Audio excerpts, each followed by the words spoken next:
Tusma la Nehibra. That means good start's half the battle. And he obviously just threw it into like Google Translate or something, because he's like, thanks Danny. Yeah, the first half was good actually.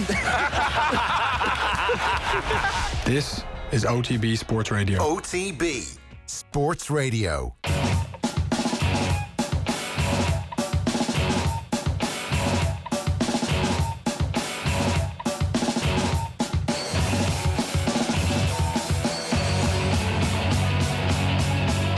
OTB AM. This is OTB Sports Radio. It is, and it's Friday morning, and at 7:30. Very good morning to you on this Friday. Adrian with you, and Eoin, as ever, good morning to you, Eoin. How are you getting on? Very well, Adrian. How are you? I'm all right. Were you under the bed sheets last night about 5:30, just to make sure that you were free of any trick-or-treaters or get frightened by those nasty fireworks or anything like that? You read my mind. That's exactly what happened, yeah. Was it? No, yeah, kind of. We were kind of pottering around, but certainly didn't engage in the Halloween festivities last night. Halloween's not for you. Not since I was of an age to go trick-or-treating, no. But you're very anti. Was the thing that struck me yesterday, it wasn't like a casual sort of, I could give or take Halloween. It was like, I really hate Halloween. It's more to do with the firework craze that goes on. I mean, it doesn't make sense to me, to be honest. People like to look at a beautiful coloured, loud. But it's not beautiful colours. That's the exact point I was making yesterday. We're in danger of repeating ourselves here. But the colourful nature of professional firework displays, I love. The amateur, aural pleasure that people get from fireworks just doesn't make sense to me. You're a sort of fella that, like, he'll only go to a Premier League game. Like, yes, not interested in Carabao Cup. I'm very interested in the Carabao Cup after this week, actually. Yeah. So maybe I should have actually got out and broadened my horizons and seen the teenagers down the street setting off black cats or whatever the names of the fireworks are. I don't know what they are. I'm surprised at your intolerance of Halloween. I have to say, it surprised me when I listened to you during the week. I was out and about last night for a while. It was cracking fun. Was that a pun? Not really. But. So what did you talk me through the hall? The hall is much and many, I have to say. It was like all sorts of the usual kind of refreshers. M&Ms. M&Ms is a good addition to any trick-or-treater bag. The best additions I find that I'm eating a lot of like those sweets that we would have eaten in the 80s, like the refreshers, stingers. It's like a hard fizzy sweets. Yeah. A lot of them. Love Hearts. What else? A lot of jellies, fizzy cola bottles. No, there was no, I don't know, it's because, so this is the first year that we've had the opportunity to go trick-or-treating with the kids. And so I'd obviously been doing it, like you say, since I was like, whatever age it is that you give it up as a kid. But there's no like... 21 or so. Huh? 21. Yeah, about there. So there would have been like, when I was a kid, there would like monkey nuts and fruit. You would have got a lot of monkey nuts and a lot of fruit. Neither. Not a single one. At any point. Kids these days, they get away with everything. Like, was there anything else other than the kind of hard, sticky sweets? But like, was there chocolate?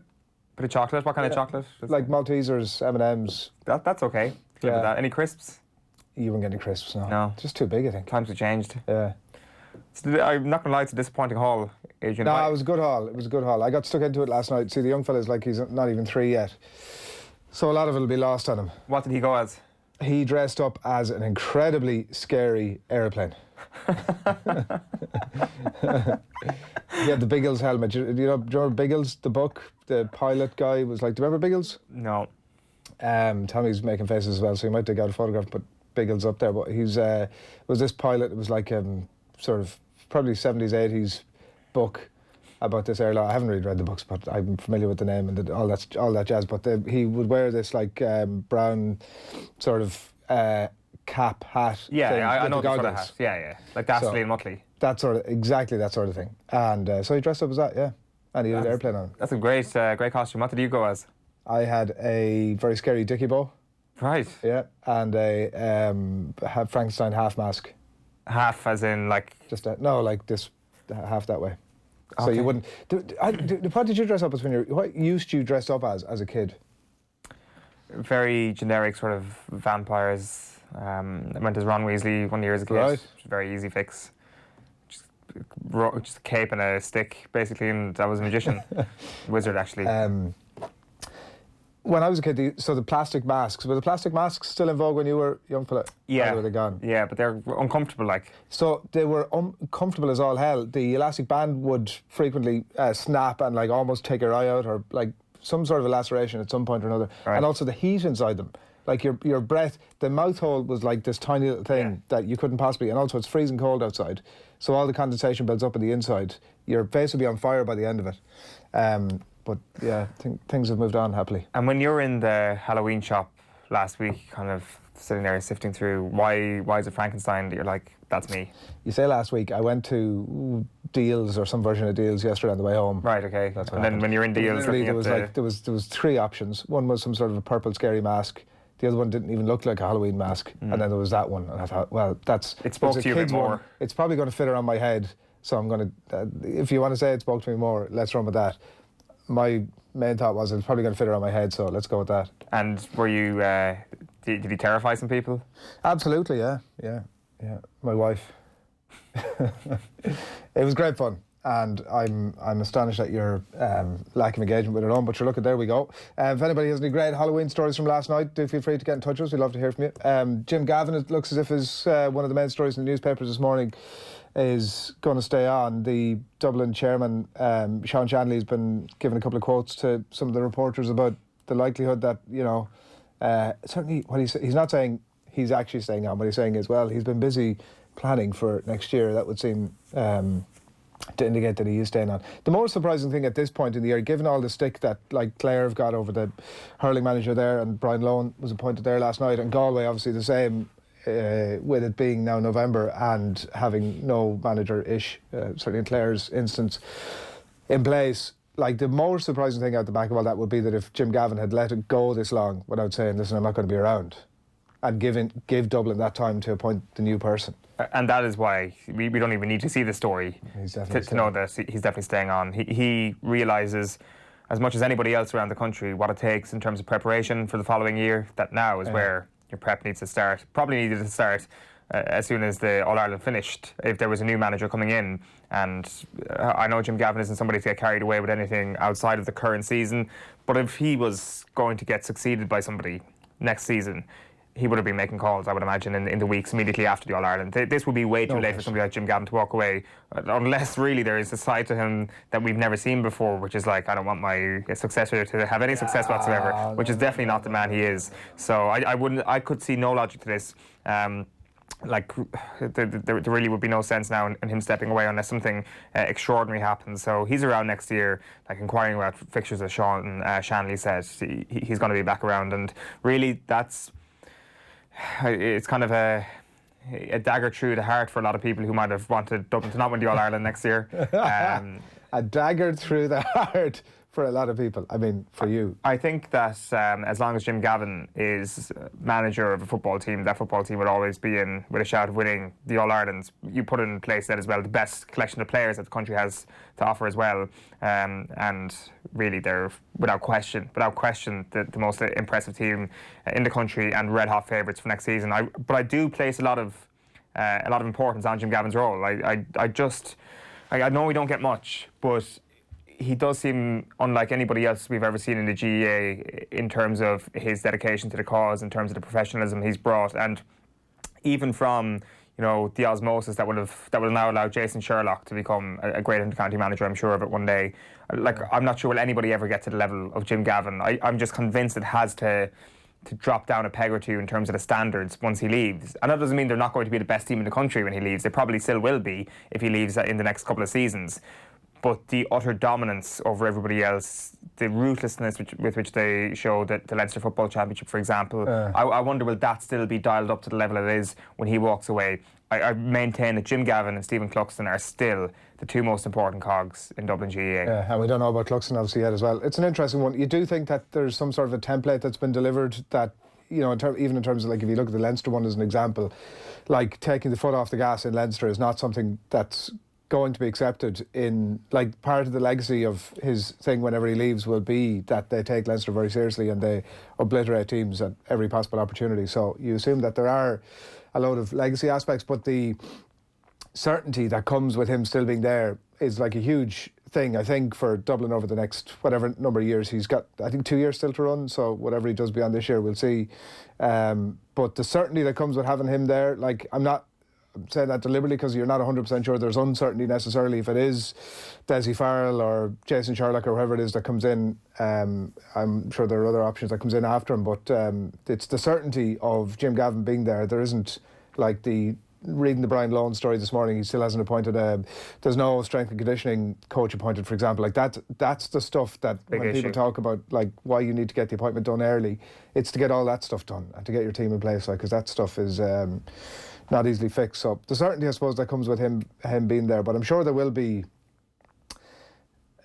the proof will only be in the pudding right out the back end of whenever he does leave, and there'll be other factors like the Cluxton factor, whether he stays or goes, and I'm sure some other players at that point as well, but certainly in terms of the manager thing, the certainty of having him around strikes fear clearly into the heart of Kerry people all over the place. I just think that once he steps away, people will see an opportunity.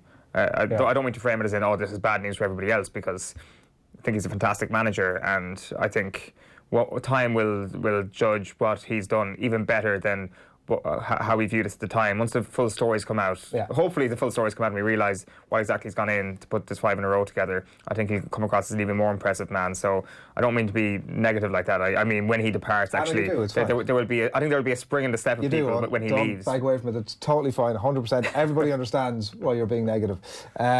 It's about an hour now from the most exciting thing this morning that's going to happen. This morning or this month or this year? Well, maybe all of those things. The Off the Ball Stars, 3rd annual Off the Ball Stars, I mean the Rugby World Cup 3rd place thing is happening as well, but let's not worry about that, are about to drop on in the next while. What's happening? Well, I don't think people need an explainer for what the Off the Ball Stars are. They are the most prestigious set of awards that one GAA player or one GAA organisation or one GAA moment can possibly win. So obviously we've been kind of screwed over here. There's been a couple of spin-offs. There's a spin-off happening in the convention centre tonight. Oh, yeah. The Off the Ball Stars, PWC, GAA, GPA All Stars, I think. Yeah. But we are the original. We are the OG. Expense. No expenses spared. They are our golden envelopes for our winners tonight. Some of the awards in our ceremony later on after 9 o'clock this morning include Hurling Game of the Year, Football Game of the Year. We've got Footballer and Hurler as well. They are exciting. They're the basic ones, but the big ones this year are Rejection of the Year. We've got International Moment of the Year, and we've got Unlikely Rivalry of the Year. We won't reveal the contenders for those categories just yet, but you can probably imagine who's in the Hurling Game of the Year and the Football Game of the Year. Yeah, and if people have any ideas about what they think guys should go into those categories, if they want to come up with new categories, we'll take whatever's going, because they really are sort of bendy. We can do what we want with them. Well, I would say that we're listeners here in the Off the Ball Stars. We're not kind of a stonecutters organisation, so not like the other spin-off one that they've got a set format, they've got to stick to it, they've got to run it out in an hour or whatever it is. We can do whatever the hell pleases us. Really grinds my gears when somebody has a good idea, somebody goes along and just steals it. Yeah, shocking. Right, here's what's coming up between now and 9:30 for you this morning. We're going to get stuck into the sports pages and let you know exactly what's happening there in the next couple of moments. The football is coming your way at about 8:05. I don't know who we're chatting to about the football just yet, but we will be bringing you some football conversation later in the show. That I can definitely guarantee you.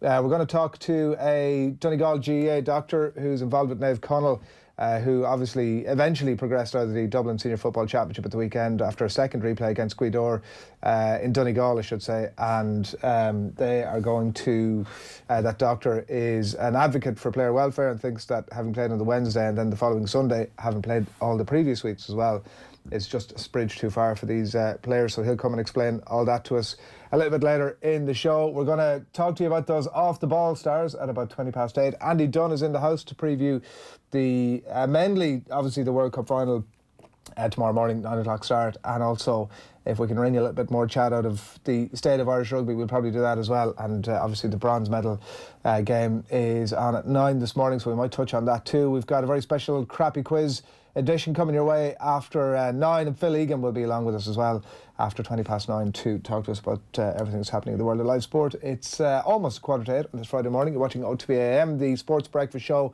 from Off the Ball. We're delighted to have you along with us, and we'd love to hear from you this morning. So whatever platform it is that you're watching or listening to us on this morning, do keep your comments coming in. But right now, time for the papers. Going to kick things off here with the hurl for you this morning. Sixth Sense, writes Frank Roach here. Massive boost for Dubs as Gavin targets another title. It will be his 8th year in charge of Dublin, and as Frank Roach writes, he's going for his 6th title there. An All-Ireland League hit by major setback, writes Dan MacDonald here. This is the news that the IFA have decided that they don't want to be involved with this proposed Kieran Lucid proposal that there should be an All-Ireland League. I'm not sure that's going to be the end of it, but that's the story from Dan MacDonald there this morning. Yeah, it's been shot down pretty quickly there from the north. Back page of the Sun this morning is the Keogh must go on. Richard to fight it. Derby County captain ready to wage war on his club. And Hate Mob said, this is in relation to Granite Xhaka, we wish your daughter gets cancer, we'll kill your wife. Horrendous stuff coming out around the Granite Xhaka situation here. Obviously had a bit of sympathy for him at the weekend, given how he's been treated by the Arsenal fans, but obviously this stuff is horrific altogether, and he's come out over the last day or so to reveal it. And like, Granit Xhaka has been criticised over the last couple of days for not coming out with an apology to the Arsenal supporters after what he did on Sunday. And if that's the stuff you're getting, but granted it's only a section of Arsenal fans, but like you are apologising to the whole cohort of supporters when you come out.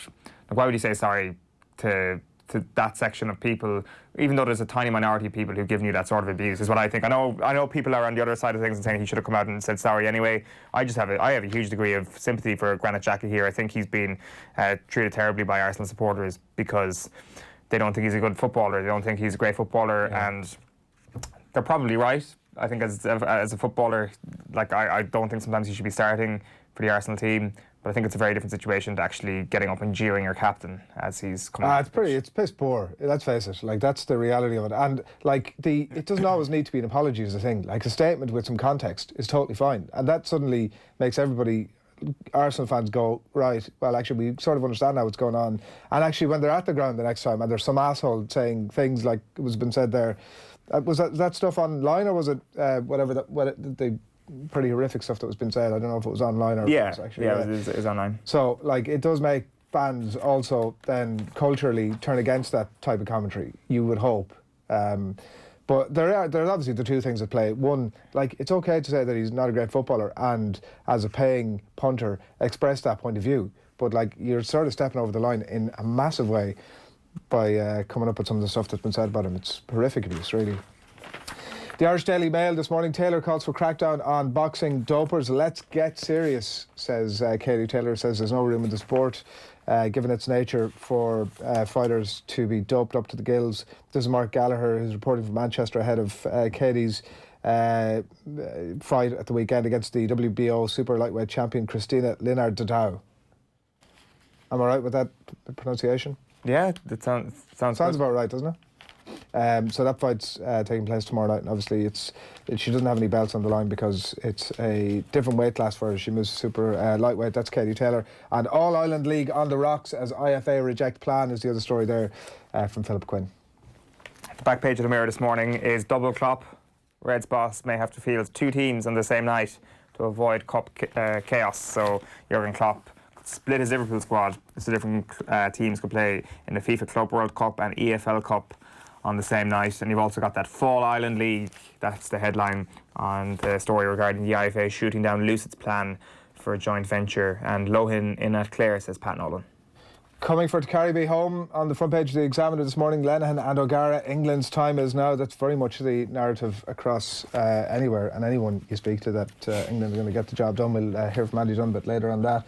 And plenty of coverage inside, including that news on Brian Lohan. And we were just chatting there about the social media abuse that was dished out to Granit Xhaka. I hadn't fully appreciated before reading Owen Cormacan's article here on page 11 of the Examiner this morning, the level of abuse that was aimed at the Clare County Board about their delay in appointing a hurling manager. It seems like the vast majority of this article and the vast majority of the County Board meeting which convened last night to rubber stamp Brian Lohan's appointment was focused on the fact that there was so much online abuse about the delay. And you know, I don't know, sometimes it gets muddied, the water gets muddied with, like, it's the idea that the County Board should engage with the fact that why it took them that long, and put some sort of processes or structures in place to ensure that, I suppose, whenever it crops up again inevitably over the next few years, that they're in a better position to make that appointment. But the quote here, it was like it was a "your job now" type speech from Christy Murray from 6 Mile Bridge, who urged all clubs to row in behind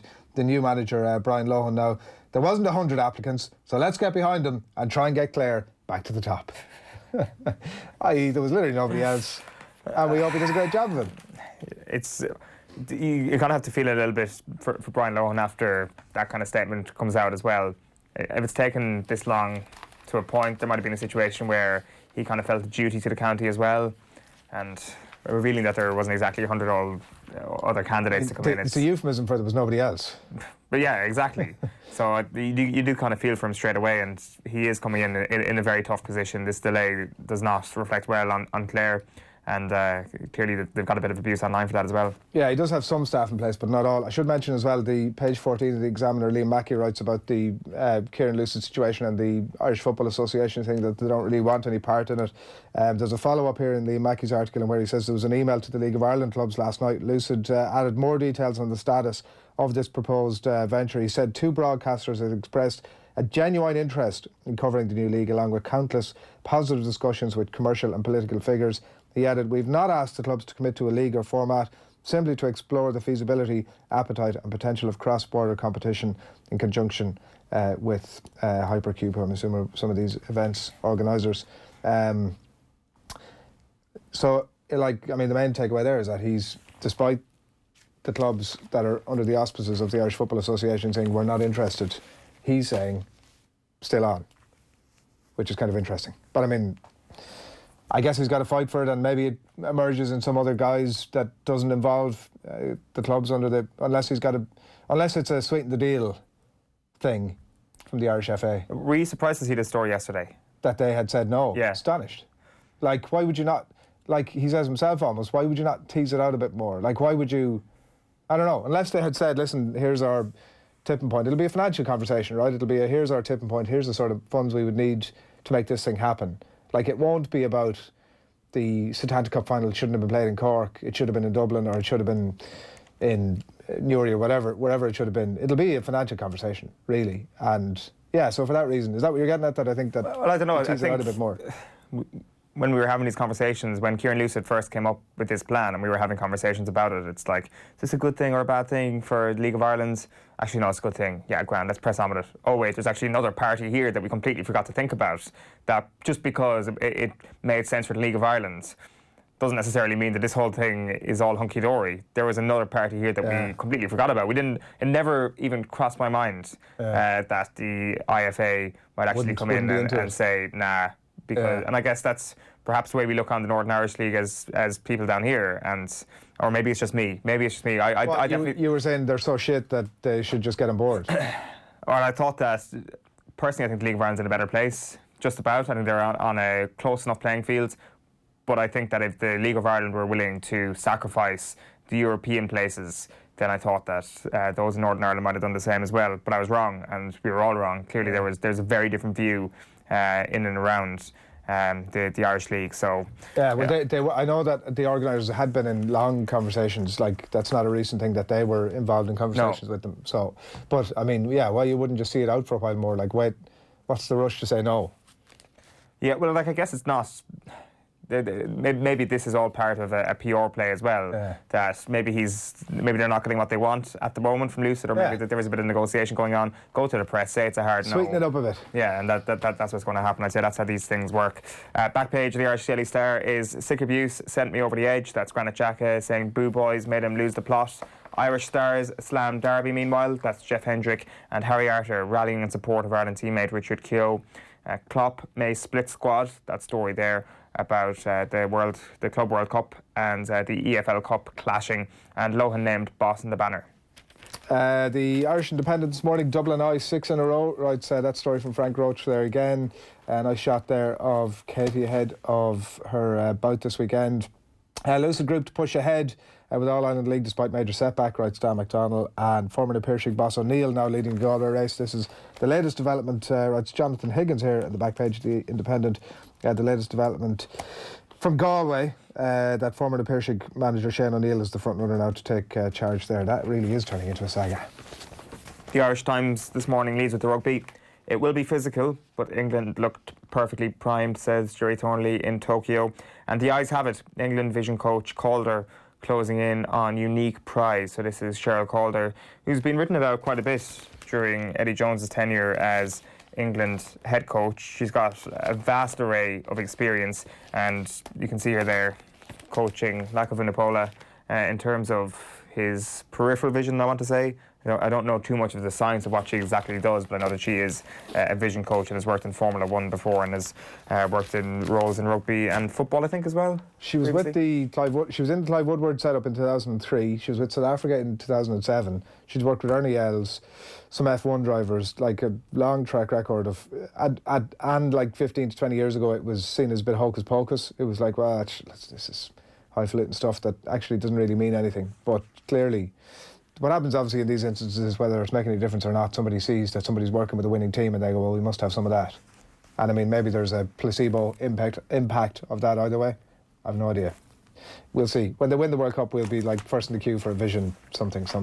The London Times back page for you this morning. We can inspire a whole country. There's rugby fever going on. Mums are telling kids to play. It changes how people feel. Eddie Jones on the eve of England against South Africa. Do you buy that? Not necessarily. Maybe in England it'll have a huge impact if they win tomorrow morning. Like, you saw those figures about New Zealand's participation rates falling through the floor. Have they? Right? Significantly. Is it 16% in the last World Cup cycle, people going to soccer? Wow. And it's fairly obvious why that is. It's because parents are concerned about their children's welfare. Now, World Rugby are obviously trying to hit back with lower tackle heights and all that sort of thing, which is vital not only for the health of the player, but the knock-on impact of that is the participation rates. And I just think that is the epidemic that rugby faces, is that if you're a parent and you want your child to be safe, there is reason to say, I don't want my kid playing rugby. So I always have caution about the idea that rugby can go to a whole new level in its current guise. But I know World Rugby are doing their best to try and, as I say, reduce tackle heights and try and make it a bit of a safer game, because that way parents will trust it again, and this sort of bounce that you might get from winning a World Cup might actually have a real impact. I thought that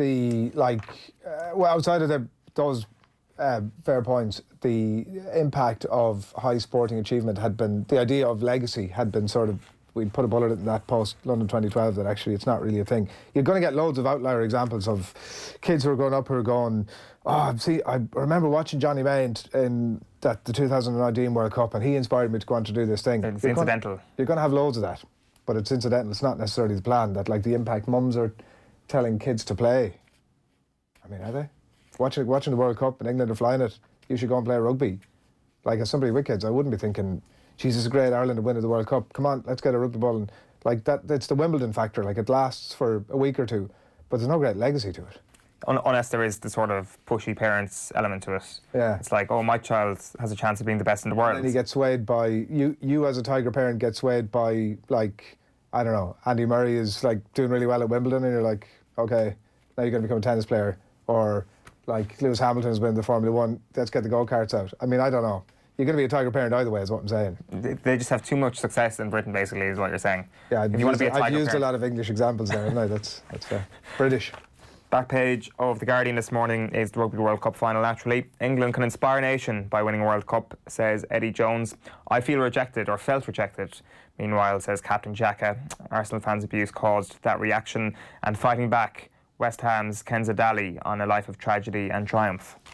And we leave certainly what I think is the best from an English point of view, front page of a sports section to last here. This is the Telegraph this morning, Rugby World Cup final, England against South Africa at Yokohama Stadium. That is one class animation. It's great, yeah, it's savage.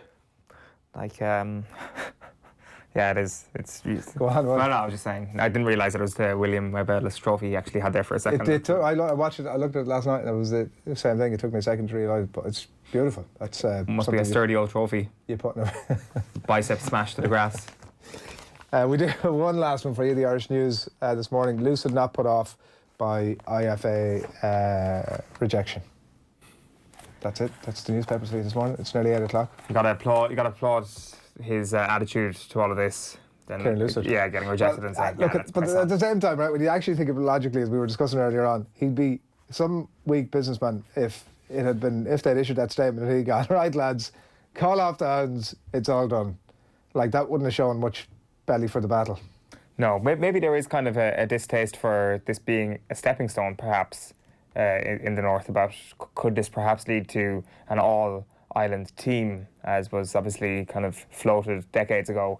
And to be fair, I think there was opposition to that in Dublin as well, so I'm not pointing fingers there. But like, maybe there is a lot of mistrust from Lucid, towards Lucid, because there might be a view that this is part of a stepping stone towards greater unity, and the IFA obviously want to keep their power, and to be fair, the FAI probably want to keep their power as well, and they want to have two separate football organisations. Complete speculation on my part here. It seems like the FAI are behind it somewhat, from everything you read. Like that was the point I was making earlier, is that once the sounds down here started to get positive, it was like, well, that's it now.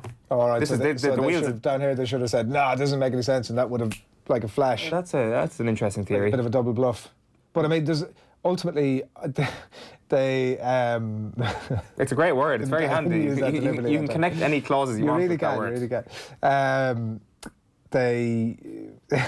totally drawn off my point now there with that excellent gag.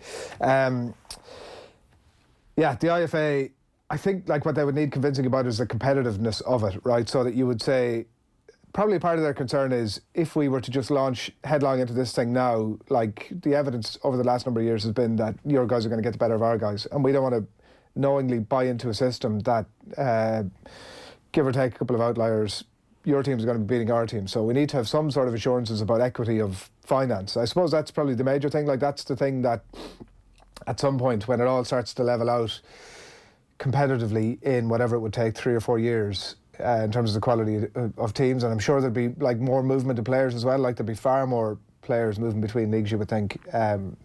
That's probably the sort of assurances. That's the thing that they probably need to buy into more than anything.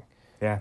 Outside of having the financial guarantees, that actually there's some, because, like, fans are going to lose interest pretty quickly if what ultimately happens every year is that the League of Ireland teams are kicking the shit out of the Irish FA teams.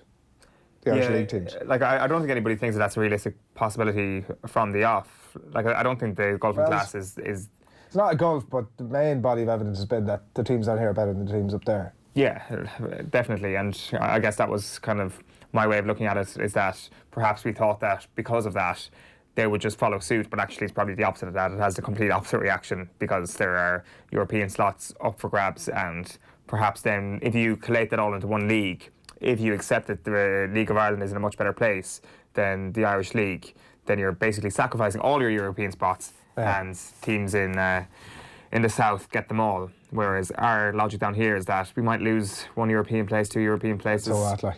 But Lucid is promising a lot more money, so and we'd still have a couple of teams going to Europe. All right, 2 minutes past 8 on this Friday morning. It's OTBAM, plenty coming up over the next hour. Andy Dunne, the off-the-ball stars. We'll have football as well ahead of a pretty excellent weekend of Premier League ahead, it has to be said. Remember that as well, that if you miss anything from OTBAM, the Sports Breakfast Show from Off the Ball, you can catch it all back in our podcast. You'll find it on the Go Loud app, Spotify, iTunes, and on offtheball.com as well. So head along there and check it out. It's time-stamped free as well for handiness, so you can just click through to whatever it is you want to go to. We're back after these. OTB AM. This is OTB Sports Radio. OK, well, the main focus this week has been on England's V-shape while facing the Haka, and for encroaching over the halfway line, they inexplicably get fined by World Rugby £2,500. I mean, what's going on here? Like, hello? I know. I mean, what is going on here? You'd have to say this reeks of some kind of conspiracy theory, or at the very least, hypocrisy.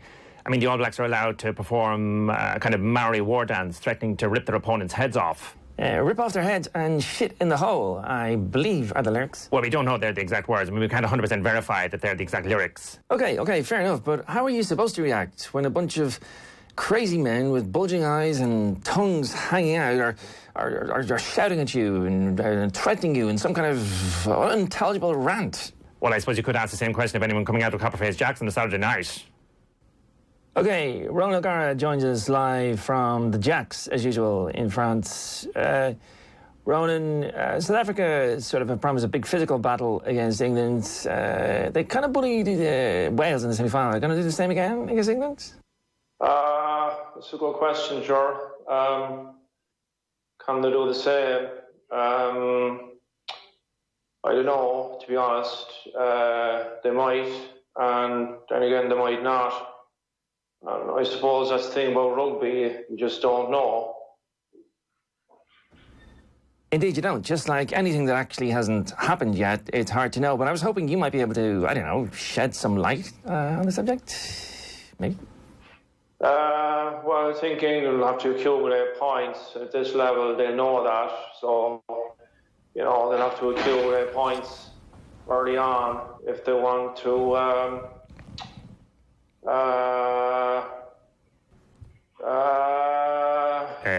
win. Exactly. Sure. Okay, well, Will Greenwood has, of course, won the World Cup with England in 2003. So it's 16 years ago, so I can count.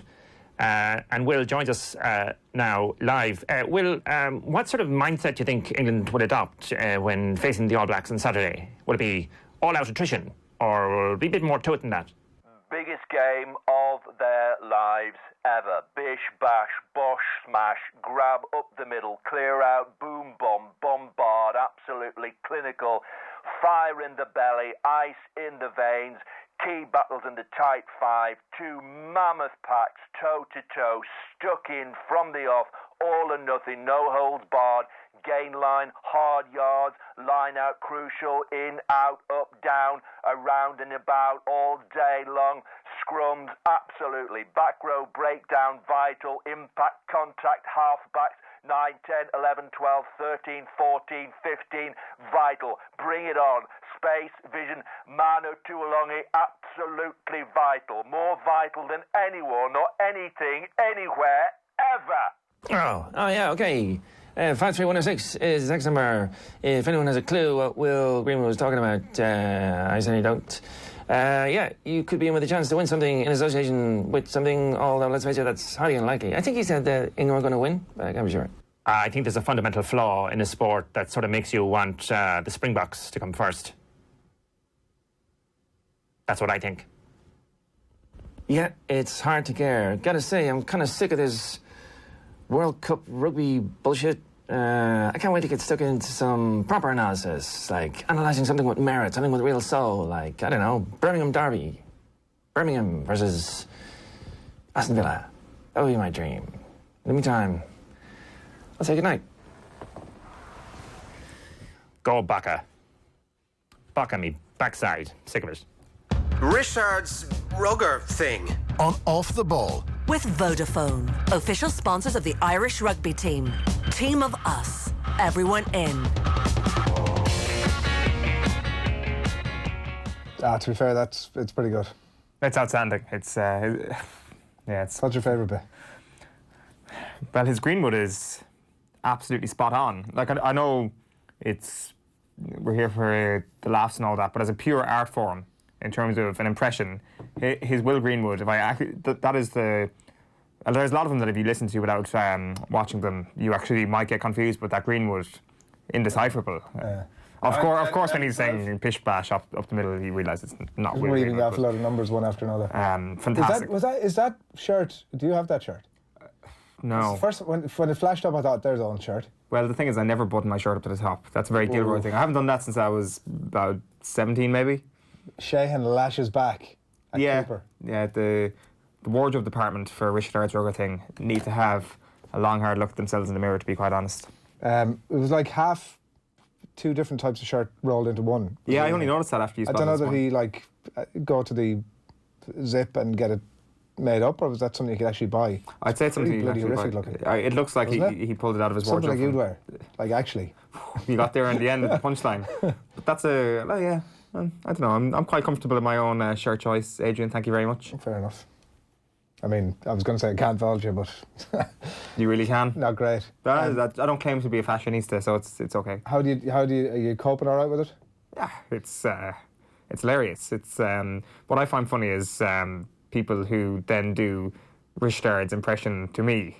It's like Richard's impression is the funny thing here. You do realise that he is the guy. His delivery is what makes it funny. But you politely laugh anyway when they do it. Well, no, I was about to make the point that I was on the way into work yesterday and I was in the car with my wife and we were tipping along, and she wouldn't be somebody that's used to listening to Off the Ball in any of its guises, so wouldn't be overly familiar with many of the characters involved, but we were listening to yourself and Gers over and back about this exact topic, obviously pre the latest instalment, and my wife made the observation, geez, Owen's actually kind of funny. Oh, thank you very much. She's obviously got a fantastic sense of humour. Gave her a quizzical look. Well, she's married to me, so I suppose that says everything you need to know about her sense of humour. I am the perfect antidote to Adrian. Right, loads more to come. We're going to get stuck into the rugby in just a few minutes' time. It's obviously under an hour now out from the bronze medal final, is that what it's called, between New Zealand and Wales. I definitely remember that was happening. Oh, yeah. Definitely, yeah. You definitely haven't just reminded me. I just saw a quote there from Warren Gatland actually in the last few minutes to say that I think it's 66 years since Wales last beat the All Blacks. Like, this game really matters. World Rugby have actually released their World Player of the Year nominations in the last few minutes as well. And as I scroll here to look for them, they have Alan Wynne-Jones, Cheslin Colby, Ardy Surveyor, Tom Curry is on the list, and it's Peter Seftotois, Alan Wynne-Jones, Cheslin Colby, Ardy Surveyor. Tafiti from the US. Yes, and Tom Curry, as you mentioned. So yeah, no Owen Farrell on there. No Japanese player. No Japanese player is a bit bizarre, isn't it? Matsushima potentially going after the try record in the tournament. It's unbelievable. Itoje. Bizarre. Yeah, that's they're big omissions. I think. Also, why would you not hang on?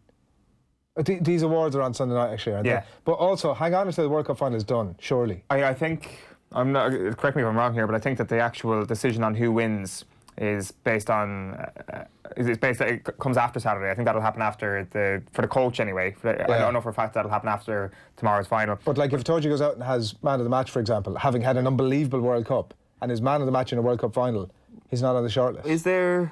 There's no other ways. You've got Colby on the list, but like, I mean, he missed the last game. If you're picking a South African player of the tournament, because he missed the last game, I'm not sure you're picking Colby. I would probably have Faf de Klerk as their player. But I'm saying, like, from the English point of view, if everything goes according to script, Owen Farrell goes out and bosses the game around, having had a good World Cup up to now, Itoje having had a great World Cup, it doesn't make any sense. Leave it until after the World Cup final, surely. It's the showpiece. Makes sense to me.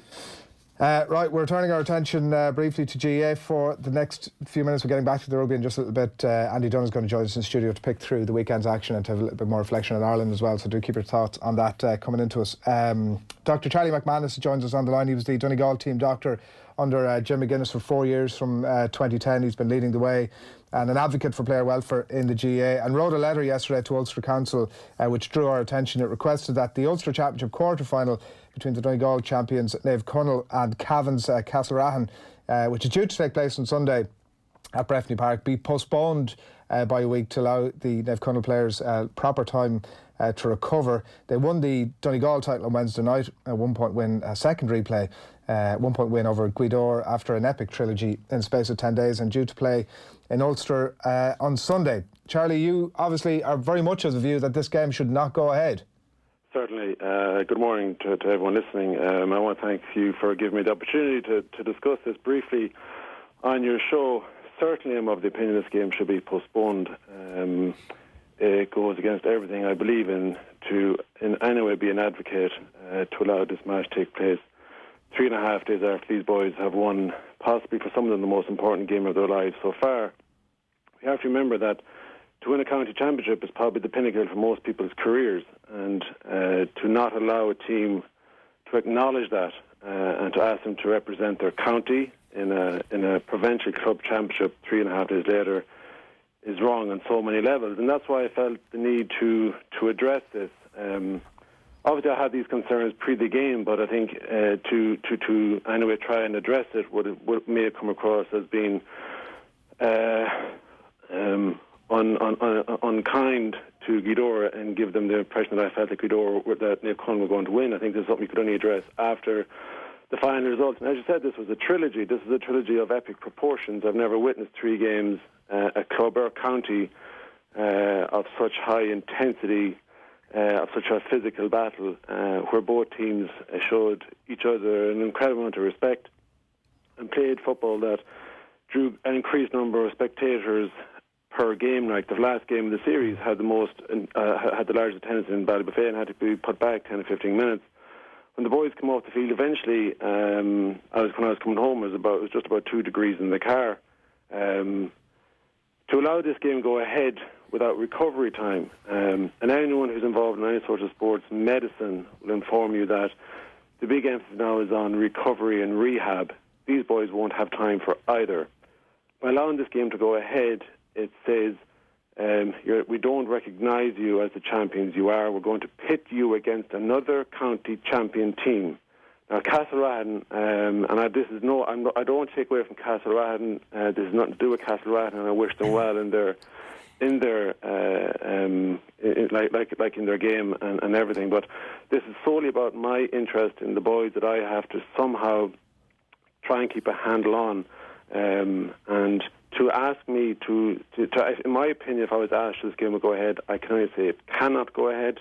I'm asking for a simple 7-day turnaround to allow the boys to recover, to allow Martin and the management team to actually have a look at his players to assess what injuries they have, who's carrying which, that and the other. And the reason I do this is because I have a little bit of history with this sort of situation. And you mentioned Jim. Like when I first came in with Jim, it was in 2010, and we got to the Ireland final in 21. I don't want to bring it back because a lot of the Donegal boys who were involved that day, I'm sure they still haven't even watched that game in replay. But the night before we left Dublin, I was driving around Donegal, going to various clubs, trying to find out what players were and weren't available.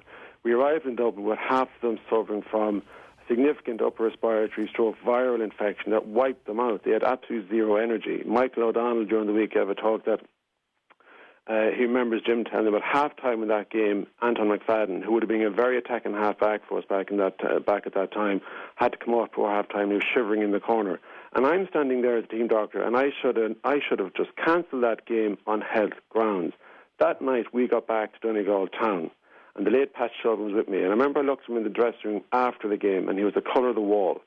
And when we got back to Donegal town, instead of letting him go up with the team, I stuck him in my car and I drove him there to Kenny Hospital. He was admitted for a week.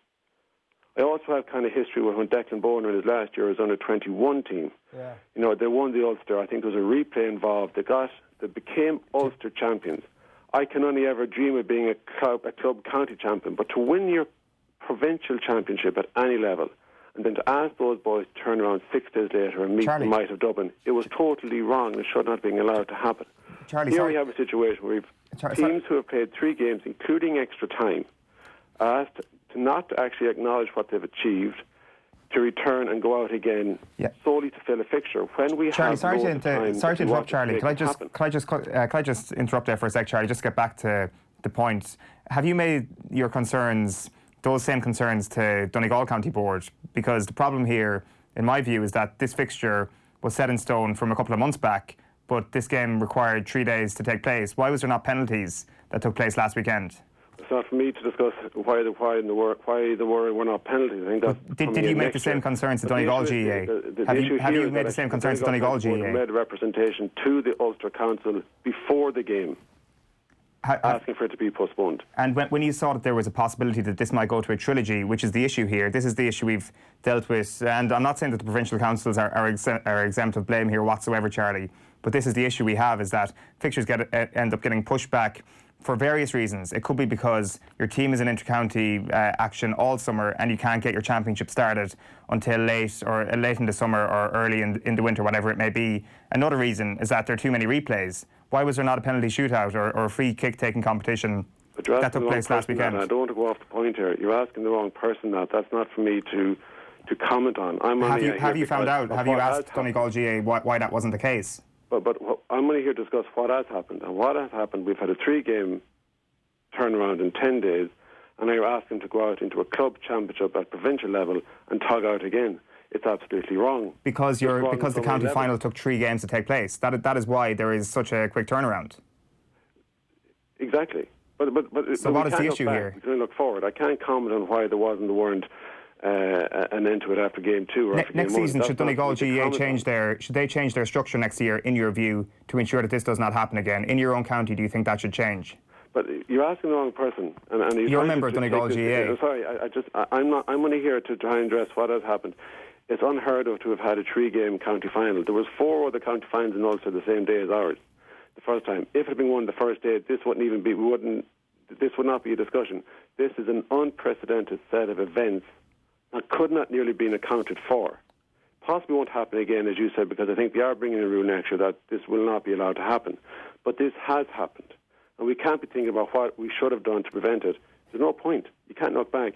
This has happened. We have to deal with the here and now.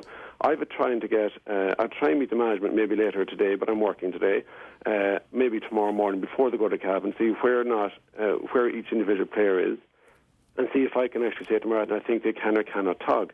Now if we were giving it a 7-day turnaround, this wouldn't be such an issue. We also have to acknowledge that for 95% of players, what the boys did on Sunday, which was replicated around the country, is the pinnacle of their career. And you're asking these not to acknowledge that, not to celebrate that with their families, their wives, their kids, their fathers, their mothers, with the town that gives them so much in terms of sponsorship, wives that let their husbands go out 4 or 5 nights a week, partners that don't see their boyfriends for I don't know how many weeks of the year. And we don't allow them to have that, to acknowledge that and celebrate it without the fear of having to, I have to make sure I'm hydrated tomorrow because I've got a game in 3 days' time. I think that it's a very simple request. I think not even a sporting issue. I think that the point about the celebration they can obviously come back to at some point. And I mean, if it was just that, obviously, I think that obviously we'd be able to find a solution to it. Is there a chance that they won't tog? Well, again, you're asking the wrong person. I don't see that being an issue. No, but you're probably the right person, Charlie, just because you've said yourself that obviously you will be the person that can step in and make those recommendations. So to clarify, you probably are the person that they're going to turn to say, are these guys in a fit state to tog or not? So. Well, I can't even come because I haven't met them. I was yesterday morning. I was in Early Kennedy Hospital giving lectures before 9 o'clock. So I haven't even met them. I don't know what the state of play is with some of these players. Yeah, that's just the nature of the thing. There's not enough hours in the day sometimes for everything you want to do. Yeah. But the issue is, I think if the Ulster Council take us on board, I will leave you on this. There's a lot of discussion at the moment about people, getting the upper hand, right? You have a team, county champions, which means they're a worthy opponent for anyone. You've given them a 3-week rest. They're now going to meet their so-called counterparts with a 3-day rest. Not even a 3-day rest, a 3-day turnaround. That's unjust. You're giving another team an unfair advantage. But do you accept, Charlie? Would you accept if you make that point? Would you accept that a strong part of the reason for that happening is, albeit I'm not familiar with the Cavan situation, but it sounds like there was no unforeseen circumstances. The championship was run off as it should have been, and there was a 3-week window between their final and this game. You'd have to accept that some of that lies within the planning of Donegal GAA, and by consequence of that, you just have to live with because it's coming from your own county, you just have to live, because the alternative is to punish Castlereaghan here, who have obviously targeted this game for the last 3 weeks, this date. I know, but this has happened. There's no point saying we should have done X, Y, and Z. No, and that's not what I'm saying, but your suggestion that the game be postponed would be actually to punish ultimately punish Castlereaghan. But I'm not asking to punish anyone. I'm asking Castlereaghan, like I said, and the very first thing I said when I came on is that I wish Castlereaghan all the best, and I'm sure this is disrupting them on some level. But, more than the Castle management and their physio and their doctors, are focusing on their players, I'm focusing on what I have to try and manage. So I said at the very, very start, it was very clear, I want to wish them every success. I wish them well. Congratulations on achieving what most players will never achieve. Yeah, just not this weekend is what you're saying. So, but this has, and I think they would probably appreciate it. I'm sure if the tables were turned, you'd have someone from Castlereaghan on the phone this morning. This is just an unprecedented set of events. I think some common sense has to come into play a little bit as well, on top of the concerns we have. We should allow these boys to represent themselves, their families, their club, their parish, at the peak of their ability. What are you suggesting, Charlie, what are you suggesting as a solution? What are you suggesting as a solution? Well, the Donegal County Board have already offered a suggestion, and I was only made aware of this recently. After I started this yesterday, the Donegal County Board actually made a representation to Ulster Council before the game last Wednesday. So what was that? Be put back for a week. Right. I think the 7 days. Let them have their recovery this weekend, regroup next week. It'll not interfere with a lot of people, a 7-day turnaround. And that needs to be put to Castletown, I presume, and they need to give it their imprimatur. Issue going forward. I think this won't be an issue going forward from what I hear. But what it will do is that it'll actually give a sense of goodwill to both teams. Yeah. And one team won't feel absolutely slighted because they've been giving an unfair. Well, to be fair to Castletown, they may feel as if they're on the back foot at that point because they've been targeting this date, and now suddenly because Donegal couldn't get their act together to get the championship run off in time, that they're the ones being have their nose out of joint about it. So to be fair to them, but don't get, there was 4 other county finals on the same day as Donegal. Like, if this had happened in Cavan, if it happened anywhere else, who could have foreseen that you've had such a tight encounter and won after 3 games of your next time by a solitary point? Yeah. So, it's very rare to have such a tight contest. Yeah. No one could have foreseen this. I think we just have to deal with this as a kind of an isolated event. We're not trying to set precedents for anything. We're trying to deal with the here and now. I don't think there's much point looking back at what someone should have done in terms of fixtures 6 months ago. We have to deal with the here and now. Maybe plan for it. I don't think it's going to be an issue going forward because I think games will be wrapped up sooner and not allowed to go to replay. But I think that's what I'm hearing kind of by and by. But I think we have to deal with the here and now. So if the here and now, we have a team who've been asked to play 4 games in 2 weeks, 3 of which are at a county final level, of an intensity that for anyone who witnessed it in person or who saw it streamed online will tell you that they probably never saw it as intense. And that includes the majority of inter-county games I've gone to. Yeah. And we're asking them to turn around, to acknowledge that, to try and celebrate with their families, to acknowledge the champions, and to tug out and represent a county against their county champion counterpart in 3 days. It's wrong. It shouldn't happen. Give them a chance. Dr. Charlie McManus, thanks a lot for taking our call. No bother at all. Cheers, thank you. We'll see how that pans out over the next few days. I think that it would be, my opinion would be that it would be unfair on the Cavan champions who've been targeting that date. That I think it's a reasonable point to make that the Donegal County Board just didn't have their house in order. And like he himself says, you're not setting a precedent. It's a unique set of circumstances. I think we would all be advocates for player welfare. There's absolutely no doubt about that. And the idea that a group of club amateur players like that should be playing so many games in such quick succession, it's clearly a bad idea.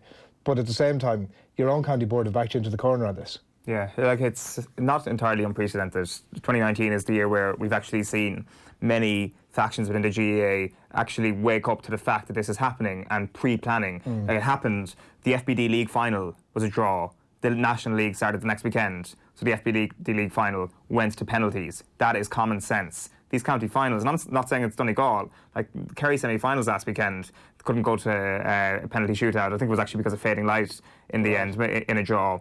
Like, that should have been pre-planned. Granted, it was a double header, but perhaps that should have been put in a stadium with lights underneath it, with the prospect of it getting dark, with the prospect of penalties happening. Every county board needs to do this. This is not pointing fingers at Donegal. This is not pointing fingers, especially at the Donegal county champions. Like, the thing I feel most sorry about for them was that they had to go out in the session midweek and probably had to take 2 days off work rather than just a Monday off. I'm not worried about that stuff. Like, I have to say, there's a bit of a straw man about that argument. I have to say, I know you are, but he was bringing up the point about they've to wait to have celebrations. That's grand. That'll wait. Let's not. I don't know though. Adrian. Look, in a set of unprecedented, to win a county final is important. Absolutely right. But in a set of unprecedented circumstances, where when that happens, a few days later you're playing in the next round. You're playing in the first round of Ulster. It'll be grand. Hang on. We will celebrate it. It's not going to be the same thing. But we will go and celebrate it, and we'll have a cracking night out. We'll take a leaf out of Guidore's book, and we'll go and celebrate it for a week afterwards when everything is said and done. Using that as you can't go back to Castletown and say, hey, we need to go and celebrate our game, so can you kick that on until Wednesday? You can't, there's no rationale with that, other than the player welfare thing.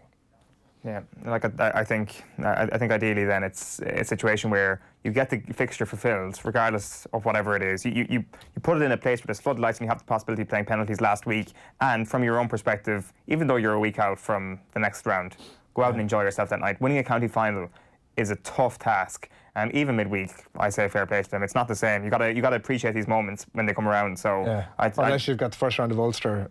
No, not for even with that. Even with that. You can't be suggesting that forgetting about the let's say the game was scheduled in some other parallel universe, was scheduled for that day.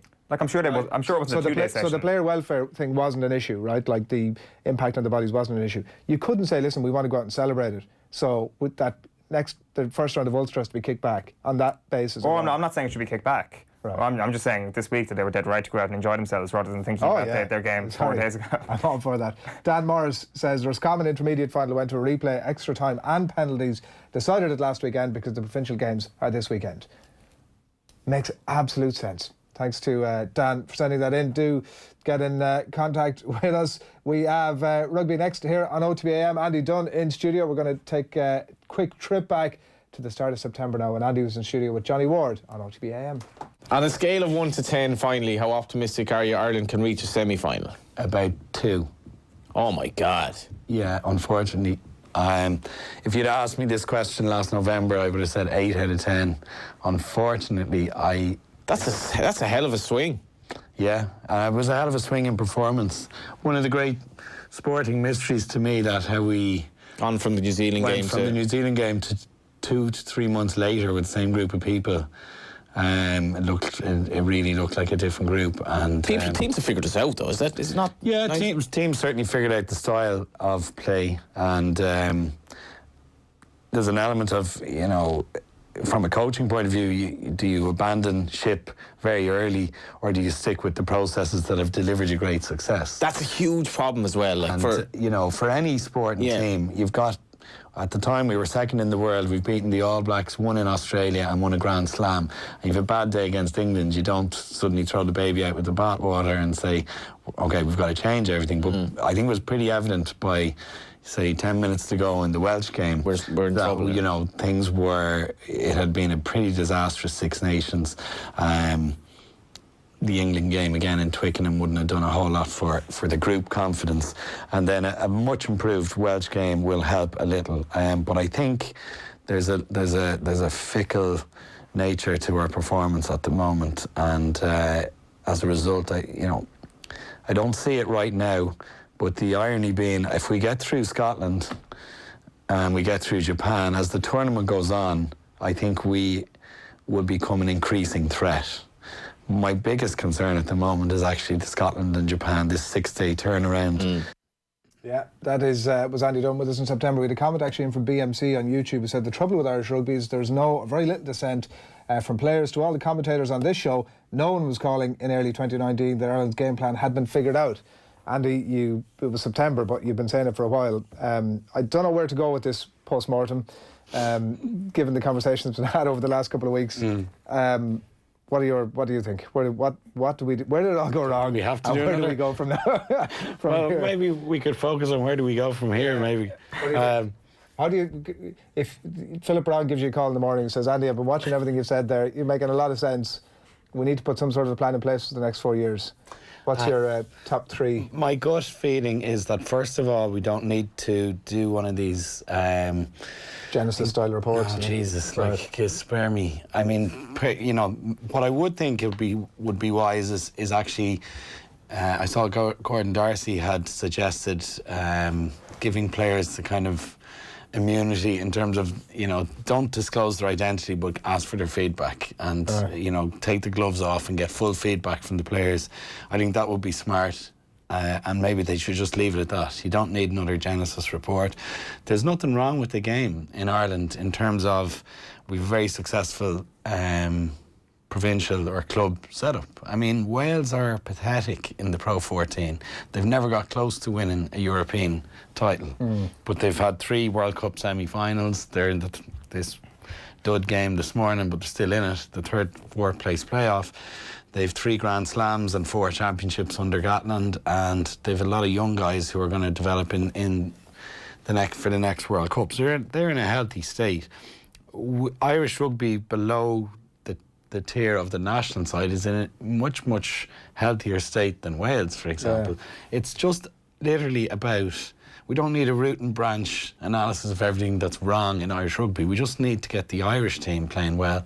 And it's very, very achievable. Does that involve not talking about 4-year cycles? Does that involve not getting focused on playing New Zealand in 2023?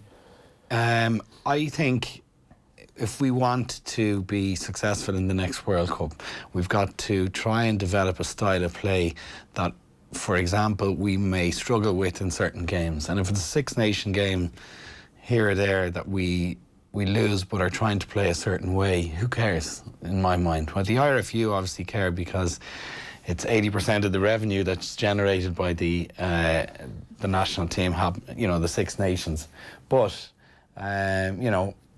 England have lost key games in the last year in the Six Nations. They drew 38-all with Scotland when they should have gone and won it. But they were trying to play a certain style of rugby. And I always think it's easier to play a certain style of rugby and slightly tighten up and make it a bit more accurate than play incredibly tight, conservative rugby and then try and branch out.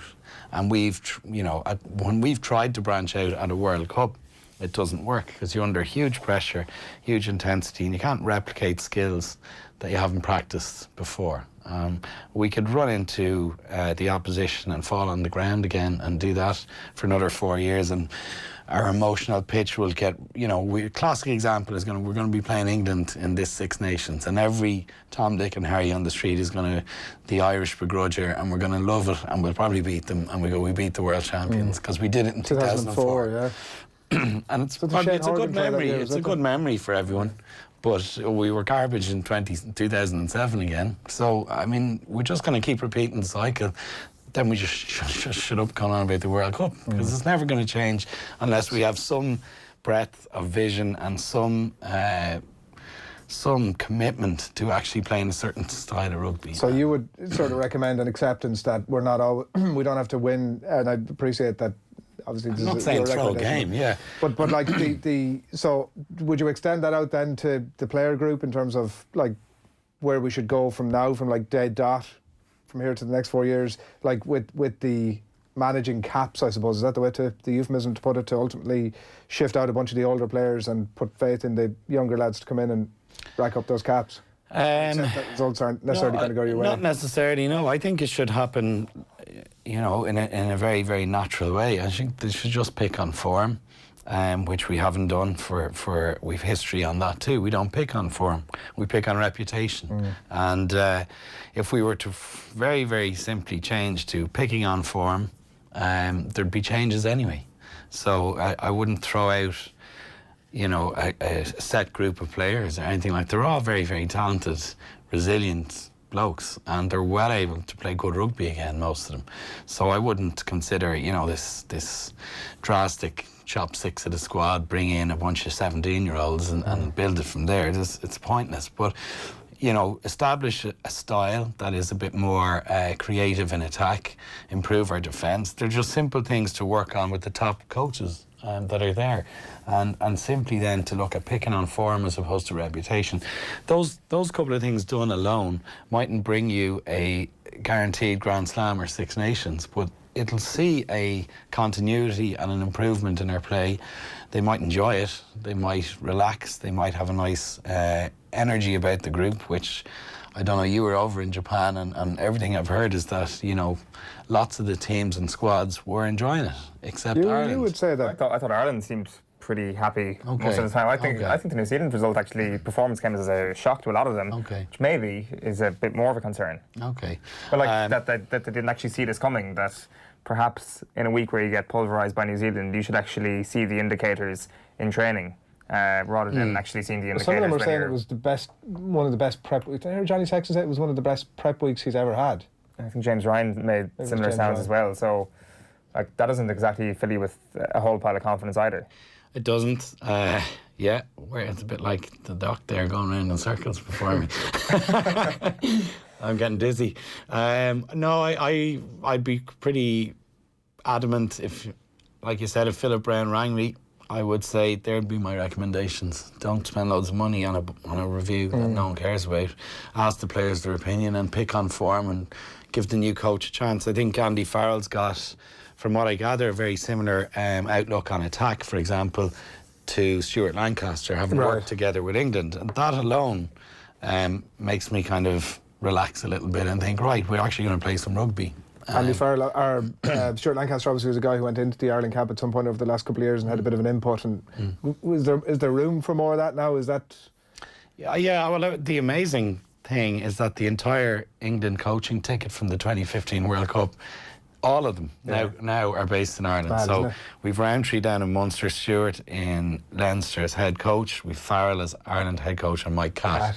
So the entire group. I wonder if maybe they get the band back together and give the World Cup another go. You never know. But I think there would certainly be I think they've all a very healthy working relationship. They're all good mates still, and that augurs well because, you would hopefully find I suppose, coordination in their efforts. I don't think there's any suggestion that there's been club versus country issues or anything, but at least there'll be a continuity. There may be a continuity in terms of how teams play, for example, as well. New Zealand have done that for years, that their top Super Rugby sides try and play the exact same way that New Zealand do. I don't know, in Ireland, there's not that much input or interference from the Irish management in terms of the style with which they want a provincial side to play, and maybe that's something worth investigating. I think you were saying after the Japan game that they looked more skillful than us as a team. Yes. Does that come from the style of play? Is that a facade? Or, I guess you've already made the point that this is a national team issue, not an ingrained root and branch issue, so I guess it is a facade. Yeah, I think isolated skill levels, I wouldn't say if you picked off 4 of the Japan players and put them in the Leinster team, they would stand out and look like they've got more skill than the Leinster players. But I think as my own experience of playing with a team, the team falls into a rhythm. The execution of skills falls under that. If you have, I always remember we had one pre-season summer with Matt Williams and Willie Anderson where they simply practiced offloads with the forwards and the backs and the players linking in. We didn't do ruck practice all that summer. We might have got blitzed in a couple of early rucks, but suddenly you had guys like Peter Coyle playing tight head, doing pivot passes and flicking the ball out of tackles, and we put 40 points on Toulouse, one of the great Toulouse sides in Donnybrook.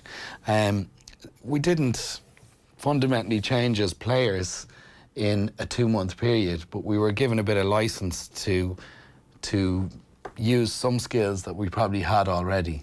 I don't think the license was given to players, and when there's a tension around trying something different, where maybe there's a threat around surrendering possession or making the wrong call, players do things that look silly. They can look well below par in terms of their ability. But I just think, I was at an event for Nissan during the week, and Stuart Lancaster was asked how did he change the culture in English rugby, and he said he changed it in a week. So you don't need, when he came in after the 2011 World Cup and there were midgets being thrown off boats in Auckland Harbour, and he moved them out of their base. He moved them out of their base. He changed up how they thought. He did some simple, smart, practical things, and we've a tendency maybe to go for the overkill, and there's not a massive amount wrong. It's just at the national team level, unfortunately, in the last 2 years, I think Joe just became overly, tightened up our game too much, became overly conservative, and it just, the players looked like they kind of fell off a cliff in terms of performance and psychology and every part of it. To hear that they thought it was the best prep week they ever had and then go out and actually deliver a performance that looked so flat is really difficult to reconcile, Yeah, they could do worse than the structures you're talking. Get somebody like Stuart Lancaster, given that those relationships are there, get him in at the very least could you come in and make a set of recommendations, having watched what you've seen over the last while, knowing what you know of me. But it's interesting. Andy himself, I'm sure, is going to, if you watch an Irish team warming up on match day, Andy Farrell's not even on the field, really. It's constantly Joe. Joe's everywhere. He's running in between players. He's an extremely hands-on coach. That was his style. So you would wonder how much input he had, or how much opportunity he had to really influence how the team plays. So this is his opportunity now to go in and say, right. You suggest that he's not that tarnished by what went on because he didn't have enough opportunity to voice his input? I am, yeah. I would say I would have I'd be curious to find out how much input any of the coaching team had, because from what it looks like, Joe is a very, very hands-on operator at every level, and he has micromanaged things, you know, at every level. So it would be nice for Andy to come out from the shadow there and say, right, here's my philosophy, here's what I do, and let's give him a chance. Any more? Can we put a little full stop on it please. now? I've just been watching some of the pitch side footage of we'll very briefly touch on this fourth place playoff, but the two lads, and Gatland and Hansen, sort of, and it looks like they're out for a walk in the park and have just bumped into each other. They couldn't give a shite about it by the looks of things. What's going to happen in this one? Or I couldn't care less. I think it's one of sports all-time pointless games, pointless, anticlimactic games. Nobody wants to play it.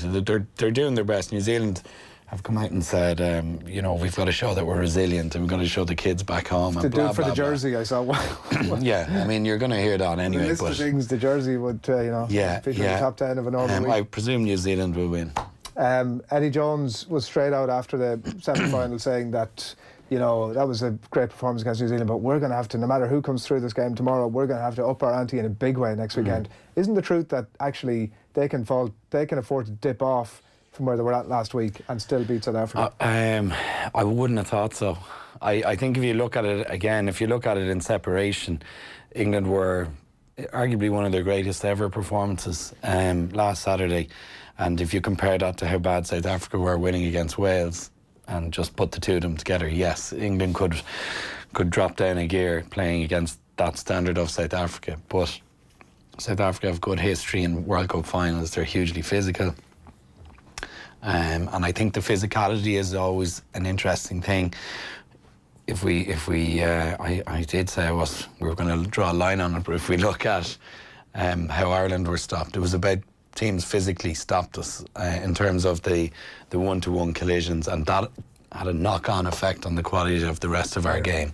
So if you take England, for example, the South Africans say, right, one last effort, 80 minutes, we're huge physical specimens and we're emotionally at fever pitch. Let's just physically stop England gain momentum.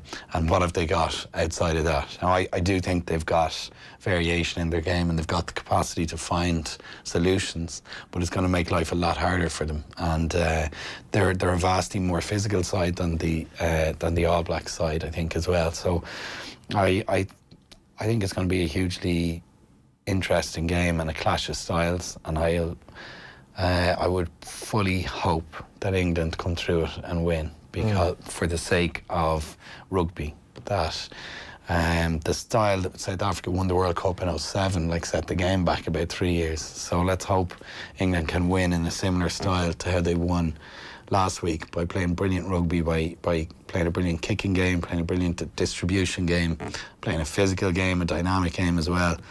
Very combative, but South Africa don't have two or three types of style of play. They've won, and they're going out to stop England. Yeah, and Razzie Erasmus says they're not going to deviate from that, almost smirking when asked the question, but we're clearly not going to deviate off the plan. So how does that clash of styles, what happens when they clash?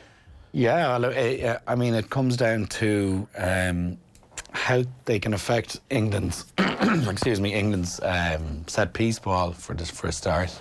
England will launch a lot of attack from their scrum or line out, and if they can disrupt that, the scrum is going to be fascinating, as they've picked they've Kitchoff and Malcolm Marks on the bench again, and they've two guys maybe who are considered more physical scrummagers and more technically strong scrummaging guys to come in and just put the squeeze on their source of their possession. So I think the line out and scrum will be very key in that. Their line speed, how fast they pressurise England when they've got the ball, and then if they can catch them, they'll have no problem putting them on the floor. I mean, it's the idea of how fast they come off the line and squeeze England's execution there. So I would imagine they'll be focused on their kicking game to improve, because their kicking game was awful. They kicked a lot against Wales, but a lot of it was rubbish. So if they can kick more accurately and put the squeeze on the England back three again, you've often seen cases. I would have a tiny little question mark around Johnny May, for example. Would you, defensively? Just being I've incredibly fast and good attack play, but just I'd have a question mark about him. He's been decent under the high ball. He has, yeah, but I think just there's something about him. Go on. What are you thinking? Just as a classic winger, presentation. Now, yeah. This is a long-standing prejudice that I would have as an out half. By the way, you try and pick off the wingers by. Purely just by gut instinct, and you're like, I'm going to put a few up on him and see if he cracks. Yeah. And Johnny May, you think he might? Yeah, I think they might go after him, and if he drops one early, I think they might just be that type of side that will just repetitively do it. I've seen it happen on a few occasions. Not sure, maybe they could go after it's Watson on the other side, isn't it? They could do either, but I do think that'll be an interesting area. They'll also look to try and put England under significant pressure, yeah. And the flip side, obviously, Ford is like not necessarily really a running out half. He'll, put players through or look to kick from the boot. Ronan O'Gara, the Examiner this morning, was saying that he's gone back, and he had initially been very critical of him and said that he's a bit of a weak point for that England team, but he's kind of gone back at that now and said actually he's really, his quality of execution from place ball and out of hand has been really top notch. Yeah, and also, which is ironic, if Rog was criticising him, he's made something like 58 out of his last 60 tackles in international rugby. So as a weak link there, he's ironed that out. He's not making dominant tackles because he's too small to do that, but he's not missing any, and that affords his back row a chance. He can stick on them like a piece of chewing gum until the artillery arrives, and that's always been a tactic for small out halves. I think it's unfair to say he's not a running threat. I think he has that in his toolbox, but what he's really learned is that his role is to make everyone else around him look better, and he distributes really well. When he wants to run wide, he'll drop deeper and he'll give players outside him time. When he wants to take it to the line, he'll change his alignment to be very, very flat and be a threat. And he's got a really nice kicking game now that I'm sure Rog is looking at and appreciating in terms of or identifying as a strength that he himself had so brilliantly, So I think it's a fair and just selection because he made, he'd well documented cock-ups in the last World Cup, and it's nice to see him get a chance again. Yeah. Matt Dawson, reading some of his stuff on the BBC during the week, he was talking about like the classic, how many teams from that team would get into that team. Oh yes. And was like a big fat zero. Was his for the 03 side? Yeah, he said for this South Africa team versus this England team. How many South Africans would get in the team? And he was like, he made some arguments. Cheslin Colby versus May. He was giving it to May. He was giving it Ben Youngs over Faf de Klerk. No, that's Matt Dawson at his arrogant best, I would say. Faf de Klerk would walk into the team. He's a far superior player to Ben Youngs. I think Ben Youngs, in fairness, I was critical of him, had probably his best game in an England shirt last week.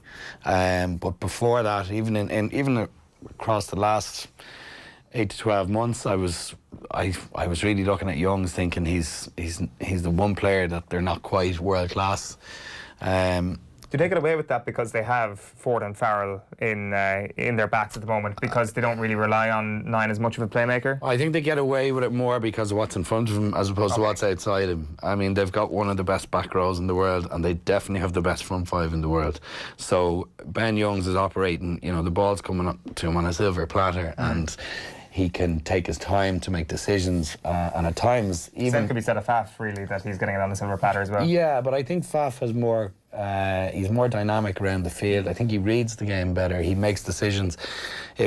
Last week when there was a scrum wheel and Wales took it onto the left-hand side, his anticipation, he diagonally ran in the opposite direction to everyone else to cover what he knew was going to be a kick based on how Wales had set up and saved a try.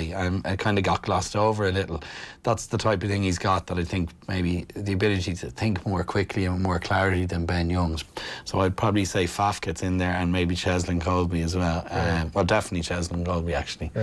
But other than that, there's not a huge amount. Yeah. He got a couple of 50-50 shots. He went through some of them. To be fair, you kind of reading it as an Irish person, I was like, well, his 50-50 call there is the classic. We do the exact same 50-50, but it's actually 70-30. So, what happens? I think England will win. In a brilliant battle compared to last week. I don't think they'll be the same game. No, I think it'll be quite a different game. I think it's a matter of can England hold their nerve, because I think they're going to be hit with an onslaught. And sometimes what you've got to do is not try and play your way out of the onslaught, because the fancy stuff gets really messed up, and the nice wide passes or the flick passes seem to feed this hunger in the opposition defence, and you see a ball getting, a player gets smashed man and ball, and ball starts bouncing around the floor, and a guy kicks on through, and the crowd get fever pitch, So I think what they've to do is manage the onslaught for as long as they can, and I think South Africa will eventually tire, and I think England have the dynamism and the skill level to then pick them off in that last 15-20 minutes, and just they need to be patient. Their kicking is excellent. Hopefully pick up a few penalties they'll be looking for if South Africa are I would imagine South Africa are going to be dicing with rules, a little bit, flirting around the offside line a lot. So we'd all cheer them home. If I wouldn't cheer South Africa home if they win. England, I mean. Oh, sorry. Yeah. Oh, no, I mean I'd rather England win, because I like the style with which they play. But we've got to deal with the. We're mature now as a nation. This is the. No, it's tough going. It's going to be tough. And they're here. I don't know. I think they might be around for a while as well. We shall see. Well, they're a young side. Yeah. Pleasure having you in. Enjoy I know you want to get away as quickly as you can to get the TV on and watch this bronze medal final. So we'll let you out the gap. Enjoy the game tomorrow. Thanks a million, Andy Dunne, as always. 5 to 9 on this Friday morning. You're watching OTBAM, the Sports Breakfast Show from Off the Ball. We've got the All-Stars up next. First, the Irish women's hockey team has the chance to qualify for the Olympics this weekend with their two-legged qualifier against Canada in Donnybrook. Here's Nicky Daly, who was speaking to Off the Bench about previous heartache for the Irish women's hockey team at this stage. God, we had such a great start to the Olympic qualifying campaign in Valencia in 2015, and we ended up topping our group. But the way that they set up that tournament was different to the World Cup. So in the World Cup, when you came top 2, you went straight into a semi-final. Yes. Quarter-final, sorry. Yes. So they did it differently in Valencia. So first played fourth in. It was still a quarter-final, but you didn't get the automatic. You didn't get an automatic. You didn't get a boost from top of the group. And so we ended up facing China, because China had kind of got it wrong in their group, so they ended up finishing last. And at the time, I think China were ranked 6th in the world, or 5th in the world. Yeah. And so we ended up having to play our qualification match against China. And actually, we were better than them in full time. But it went to a shootout, and we lost on sudden death penalties against China. By the width of a post, really, almost in the last case, So I've heard, is it true that some of you went back to Valencia later on, I think a year, something later on, one of your players said to me that she actually shook going back on the same field? Yeah, it was, we just got so close. I think, we really thought that was going to be the time that, we were going to make it, and it was just devastating, to kind of have the run-in that we had and, the results that we had got. We probably thought we deserved it, and I think we did deserve it in full time, and then to lose it that way is just so hard to take. Yeah.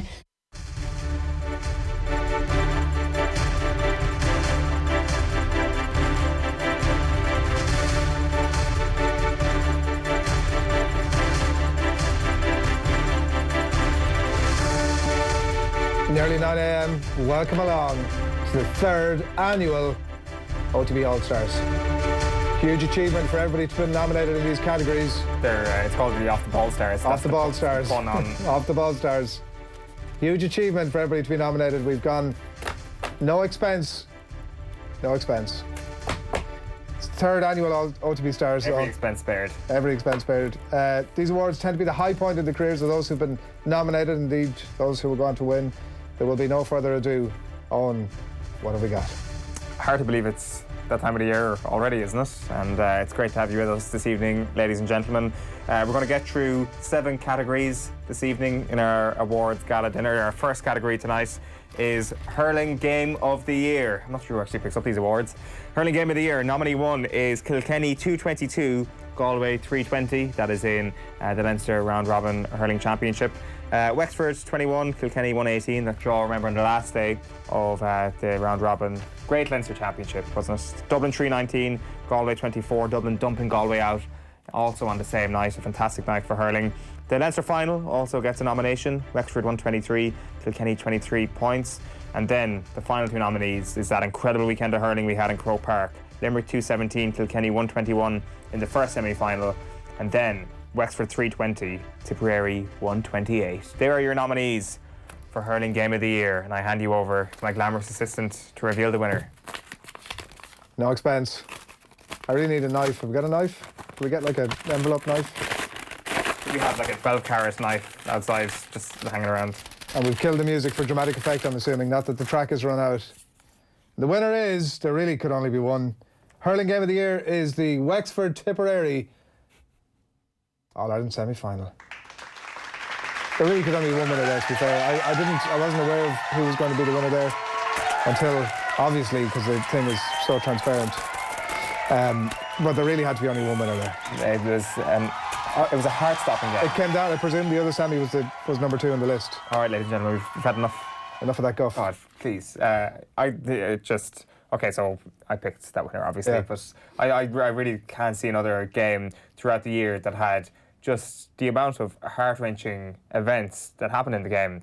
It's actually hard to comprehend just how many different events took place, how many different times your view changed on who was going to get over the line, especially with the sending off, and then the whole aftermath of that, the emotion that Liam Sheahan showed, the devastation of Davy Fitzgerald, and then I think it's actually added to by the fact that Tip went on to win the All-Ireland, because to crush, like the fact that that game wasn't even in the final wasn't even in the mix here. I'm sure. Exactly. Granted that the red card kind of destroyed that as a contest, and it was a poor day. But like just on top of that, that kind of makes this an even more important game. That I think Wexford, they beat them in the Leinster final. They would have been confident to go on to win the All-Ireland final after such an entertaining game. The de facto All-Ireland final, I dare say, without being disrespectful to Kilkenny people. What a game! One of the best. And the All-Ireland hurling semi-final weekend has turned into, quality-wise, the best weekend in the Irish sporting calendar. We move on to our second category today. Our second category is Rejection of the Year. First nominee is the United States of America rejecting Diarmuid Connolly. Next up is Ashburn Credit Union rejecting County Meath. Greg Kennedy rejecting TJ Reid. And our final nominee is Tickets.ie rejecting Dublin and Mayo fans during that scramble for All-Ireland semi-final tickets. Tough competition. Rejection of the Year. I have no great leaning either way on this one. Transparent. Well, there really can only be one winner here, I'm sure.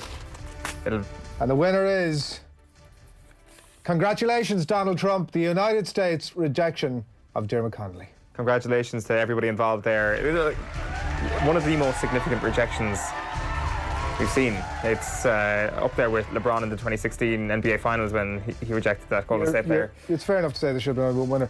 I was in a pub in Bray last weekend that also had a signed Dublin jersey up on the wall, and everybody just went about their business like as if this was something that was really normal. Did you take a picture and post it on Twitter? No. Outraged? No. Your full outrage game? I definitely wasn't outraged. I think it's a bit weird, but I find it hard to be outraged by the idea. Like, if the Kilkenny team that you were discussing yesterday morning that went on all those runs, if that jersey would appeared in that pub in Bray, I probably would have been like, oh yeah, why not? Wouldn't have been an annihilate. Just great teams get appreciated wherever they go. Yeah. Game recognises game in Bray. If it was a Kerry pub now, it'd be different, but it's a Wicklow pub, so... Kerry wouldn't be... Or if it was a Mayo pub. Raised to the ground, that pub. Yeah, absolutely it would. Nominees number 3 for category number 3 are as follows. Category number 3 is Football Game of the Year. First nominee is Down 313, Armagh 217, one of the games of a cracking Ulster Championship. Armagh up again for their entertaining clash with Mayo, 213 to 115, Mayo getting over the line in that one. Meath Clare in the last round of the qualifiers is our next nominee. The Munster final between Cork and Kerry. And Kerry and Donegal, the 120 apiece game that felt more like a hurling game in the Super 8s in Croke Park. And then final nominee for Football Game of the Year is the drawn All-Ireland final. Dublin 116, Kerry 116. I was away for the replay, so I didn't bother nominating it. I don't know what happened. This category is an absolute farce. This shouldn't even be a category. There should really only be one game nominated here because the rest have just been invited, so we can squeeze a couple £100 out of them to make a few bob out of it. The winner is, of course, the football game of the year, Dublin 116, Kerry 116 in the drawn game. The rest of it was a farcical category. Kerry Donegal, I thought, was up there as well. But Kerry Donegal was missing something because you could sense that this was not knockout. Well, 116 to 116 was never supposed to be 116 to 116. No, and again, it was kind of like that hurling semi-final weekend. You just couldn't believe you managed to cram all these things into the space of a finite window, and that's what happened. And, you know, there's a lot of pain that goes with that, so I think we're going to move swiftly on, if that's okay. Swiftly along on. Category number 4 is International Moment of the Year. Our first nominee is James Carr's goal, leaving soccer fans dumbfounded on Twitter. Next nominee is Josh Pray's general bemusement with the GAA. Next up is Donal Cusack, blaming the Brits for basically everything. And next up is Rian O'Neill becoming John Cena for the best international moments from the GAA calendar this summer. Who's it going to be, Adrian? And the winner is... Somebody get me a knife. These envelopes are really hard to open. Owen has sealed them because the process had to be so watertight with glue. The winner is International Moment of the Year. Congratulations, Mayo's James Carr, leaving soccer fans dumbfounded. And it's been a great couple of months for Nathan Murphy, who was, of course, crowned IMRO Sports Broadcaster of the Year. He, of course, played a big helping hand here in James Carr getting to 8 million views. You had people from Buenos Aires to Zimbabwe saying, "What is this game? Handball, ref," and all those hilarious gags. And, you know, James Carr brought Gaelic football to a whole new audience. Can I be a curmudgeon? Yes. What the hell with the guy, particularly the substitute, number 17, not sure who he was. What was he doing? Like, there was an element of that goal that if somebody, a defender that actually knew what they were doing, would have cleaned them out of it, never should have happened. Like, I would equate James Carr's goal, that goal from Mayo, brilliant goal, brilliant finish, fair play to him. Like, you know, you play what's in front of you, and in this case, what's running out of your way. I would equate that goal with Maradona's, maybe his 2 goals at the 86 World Cup against England, certainly the second one, where you re-watch that and you're looking at the England players going, what are you doing?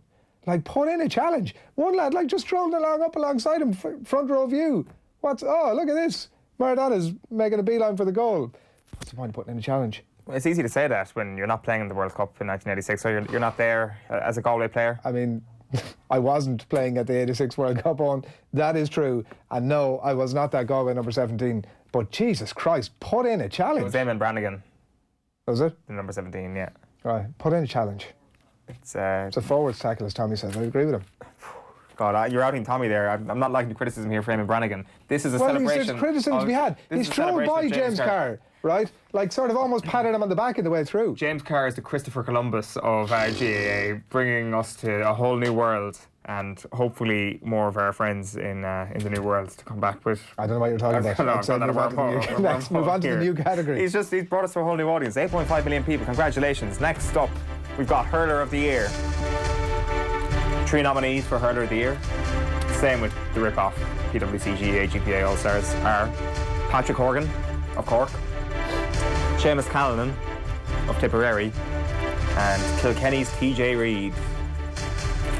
Of course, this means far more than who actually wins the rip-off award tonight, so the big one, Adrian. And the winner is... We should have had a drum roll for this, shouldn't we? Drum rolls will... We didn't count the envelopes taking so long to open. Drum rolls very PWC GAA GPA. Right, okay, a bit cliched. The winner is Hurler of the Year, Seamus Callanan. Congrats, Seamus. Well done. Just look at his face. Look at his face. I know it's kind of hard in the immediate aftermath of moments like this to put things into context. But if you can you rank this moment for Seamus Callanan's career? Oh, it must be I would think the all-time highlight, like above the 1-2 in the All-Ireland. Was it 1-2 in the All-Ireland final? I would, by the way, would have given it solely, and I know you're going to say this should exist in another category, but screw it, there's not another category that exists that this should be in. But the goal from the knees, Horgan's goal from the knees, that should have warranted whatever prize was on offer. Just give it to him. We could have just done score of the year and put that up against James Moment Carr. of the Year. Moment of the Year. Moment of the Year would have been such an easy one. It was better than score of the year. It was different. It was a level above that. Yeah, and well, also in a non-Eamon Brannigan way, whoever was the Kilkenny lad who was on him was like almost decapitated him just before he got the shot away. Eamon Brannigan didn't have a stick in his hand. Well, he was just running past him. Next up, our penultimate award for the 3rd annual Off the Ball Stars is Unlikely Rivalry of the Year. And the nominees are Joe Brolly versus Radio Telefís Éireann, Dublin versus the Spread in the Leinster Championship, Brian Hogan versus Hawkeye, Meath manager Andy McEntee versus unnamed local journalist, and finally the Kerry Mafia versus David Goff. And the winner is, I've pre-opened the envelope here because it takes too long, this shouldn't have even been in the category because it was a surprise to unlikely to nobody, Joe Brolly versus Radio Telefís Éireann. Congratulations to both, really, both playing a big part in this. That shouldn't have been in that category because it was the most likely. Joe Brolly versus anybody is the most likely rivalry of any year. It's a good point, actually, to be quite honest with you. Need to review it for next year. Our final award tonight, ladies and gentlemen, is Footballer of the Year. The nominees are Stephen Cluxton, Dublin, Jack McCaffrey, Dublin, Con O'Callaghan, Dublin. I really found your stride there with the nominations announcing right at the last category. I feel like Marty Whelan here on, what's it called? Winning streak. Footballer of the Year. He is on a winning streak. It's Jack McCaffrey. Congratulations, Jack McCaffrey. Back-to-back winner of Off the Ball Star for Footballer of the Year. Right. What was your rationale? I mean, what made you discount the other two? Is that maybe a fair way of asking it? Brilliant all season. Rebounded from the Paddy Durkin shellacking he took to put in one of the best All-Ireland football performances we've ever seen. Simple as that. Then again, so did Cluxton. You didn't get carried away with there was no emotional vote for Cluxton? No, you can't. Don't let emotion. Are you suggesting that emotion gets into the Off the Ball Stars? This is a cold, calculated, factual award ceremony, and I wouldn't dare let this be tarnished. We'll be back next year for the 4th annual Off the Ball Stars, I trust. Like any great Off the Ball Stars, OTB Stars awards, like any great award ceremony, there is no outro. We're going to clunkily head out of here. Thanks to Owen for all his amazing hard work on that. Hope you enjoyed it. If you've got any categories of your own, keep them coming into us. We're going to hit the sports news in a little bit with Phil Egan, but first up, before all of that, the crappy quiz. OTB AM. This is OTB Sports Radio. Off the ball. Oh, wow.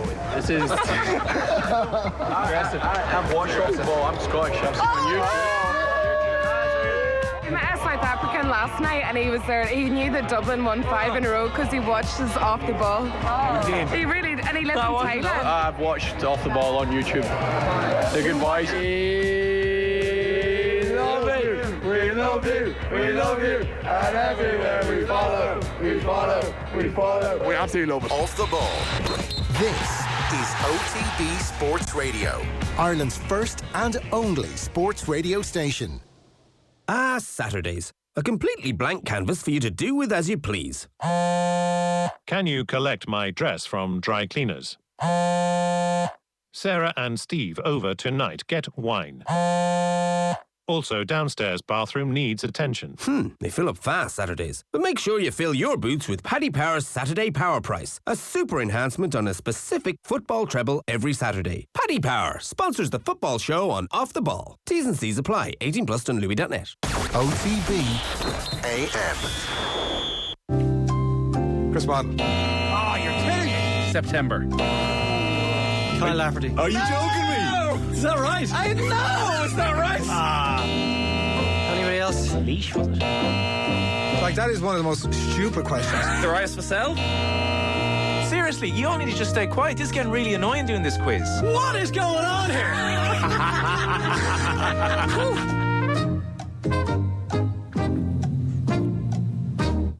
Welcome along to the shoutiest segment on Irish radio. It's the scintillating, it's the stupefying, it's the splendido, crappy quiz. Every Friday we pit 3 of Team Off the Ball up against one another in a quiz of sporting factoids at the end of the week. Happy Halloween, everybody. And allow me to welcome tonight's contestants. That was yesterday, on. Good point. Ultimately, that was yesterday, so... I don't get the Ultimately, joke. that was yesterday. Do you want to get all these jokes out of the way at the start? Or? Ultimately, I'll probably have more as we go. He's probably been saying them all morning since 7:45. Ultimately, we'll see. I don't know why Owen doesn't like Halloween, by the way. You really are like a jack-in-the-box, wound up, ready to go with loads of humour. You're, what's wrong with you have big Halloween issues? Yeah? I've never, like, ridiculous Halloween issues. There's no issue that I have. You hate it. I have an issue with Halloween, but that's not an issue. It's actually just thinking rationally and realising that it's stupid. You're joyless. Weekend. Great bank holiday. Enjoy yourself. Indian summer sometimes. Scaring people. It's stupid. His point yesterday morning was that he didn't like the fact that some people got off on big bangs from fireworks. He had a Big Bang Theory, did he? He just didn't like that people got off on big bangs. You mistake. Well, I got that. That's funny. That's a good guy. Let's welcome tonight's contestants. Wow, look at that on screen. Wow, John, that's some great visual mixing. I'm scary. Now I am scared. Allow me to welcome tonight's contestants. Our first contestant today has the green and gold socks sorted, the royal shorts in the bag, and the key pack jersey sorted as well. This Halloween, he's dressing up as a Meath footballer, and there ain't nothing Andy McEntee can do about it. Give it up for the Meath hillbilly, Tommy Rooney. Hello. You're very welcome. Morning. In the middle seat is a man who's dressing up as Pat Mustard from Father Ted for Halloween, because the milkman always delivers, and this man has been delivering crappy quiz wins every single week. Give it up for Phil the Power Egan. Pat Mustard's character. There's no stopping you. No stopping you. And now on to this week's quiz. To paraphrase Pat Mustard. Anyway. Our final contestant today is dressing up as Tommy DeVito from Goodfellas, so he can have a cover for his faux outrage for the weekend. When he asks for a chai latte with almond milk and walnuts on top this weekend and the barista says, "That's a funny order," this contestant will flare up and say, "Funny how?" Give it up for Adrian, who's your daddy, Barry. Just having a flat white at the minute, actually. Really? Yeah. Why? It's all I drink on. These constant references every week to different types of coffee. Just flat white. You're actually really boring. Why am I having a flat white? Is that what you just asked me? Yeah, like why is flat white the coffee of choice? Flat white is the coffee of choice, and Tommy will attest to this. It's the best coffee to milk ratio that you can have. So I've heard. Would you agree? He freaked me out a couple of weeks ago when he told me how bad cappuccinos were for you, so... really? I moved on, yeah. Think about the amount of milk that's in them. What's wrong with milk? Well, it's like drinking a pint of milk every time you have a coffee. I don't have a pint of cappuccino. There's frequently... How is there more milk in a cappuccino than there is in a pint of milk? I mean, it'd be close to one thing. On 200 calories in a cappuccino says... I think the problem is that the milk is frothed. What's in a flat white, Jeff? So that just increases the amount of milk. Where does the milk come from to take it from? I can't hear you. I think the frothing process of the milk is what makes it bad for you. There's a lack of scientific understanding of how liquids can be turned into more liquid here, I think. But you're very welcome. Thanks, Son. Appreciate it. As ever, the format is a classic crappy quiz with 4 questions each, and after 4 rounds, the trivia equivalent of taking every game as it comes is up. That's the rapid fire round. You can podcast the crappy quiz on offtheball.com or the Go Loud app. You can give us 5 out of 5, even if that's not your actual opinion. And please send any questions you have via postcard. Crappy Quiz Quizmaster, Off the Ball Towers, Marconi House, Diggs Lane, Dublin 2. We are back last week after a 2-month hiatus, so naturally we haven't had any posts, so please send some posts in. Love some of this workload off for next week. Round 1, the boring questions round, never multiple choice. Question 1 for you, Tommy. Can you name the 2 teams who have won the Rugby World Cup final after extra time? England. Correct. And? England and...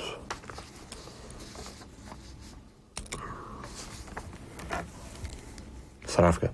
Correct. 1995 and 2003. It's good to be back. Question 1 for you, Phil.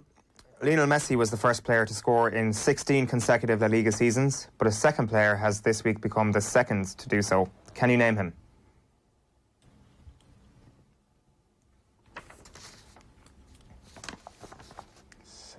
Seasons in a row. I thought someone like Joaquin. No, Sergio Ramos. This week scored for Real Madrid. Hard luck, Phil. Question 1 for you, Adrian. Okay, so this is we got a bit of a controversy here. Well, I give you the answer first, and then we can. No, let's pull the curtain back. You know which sports person this question is going to be about, don't you? Oh, very idea. Take a stab. Go on. Katie Taylor.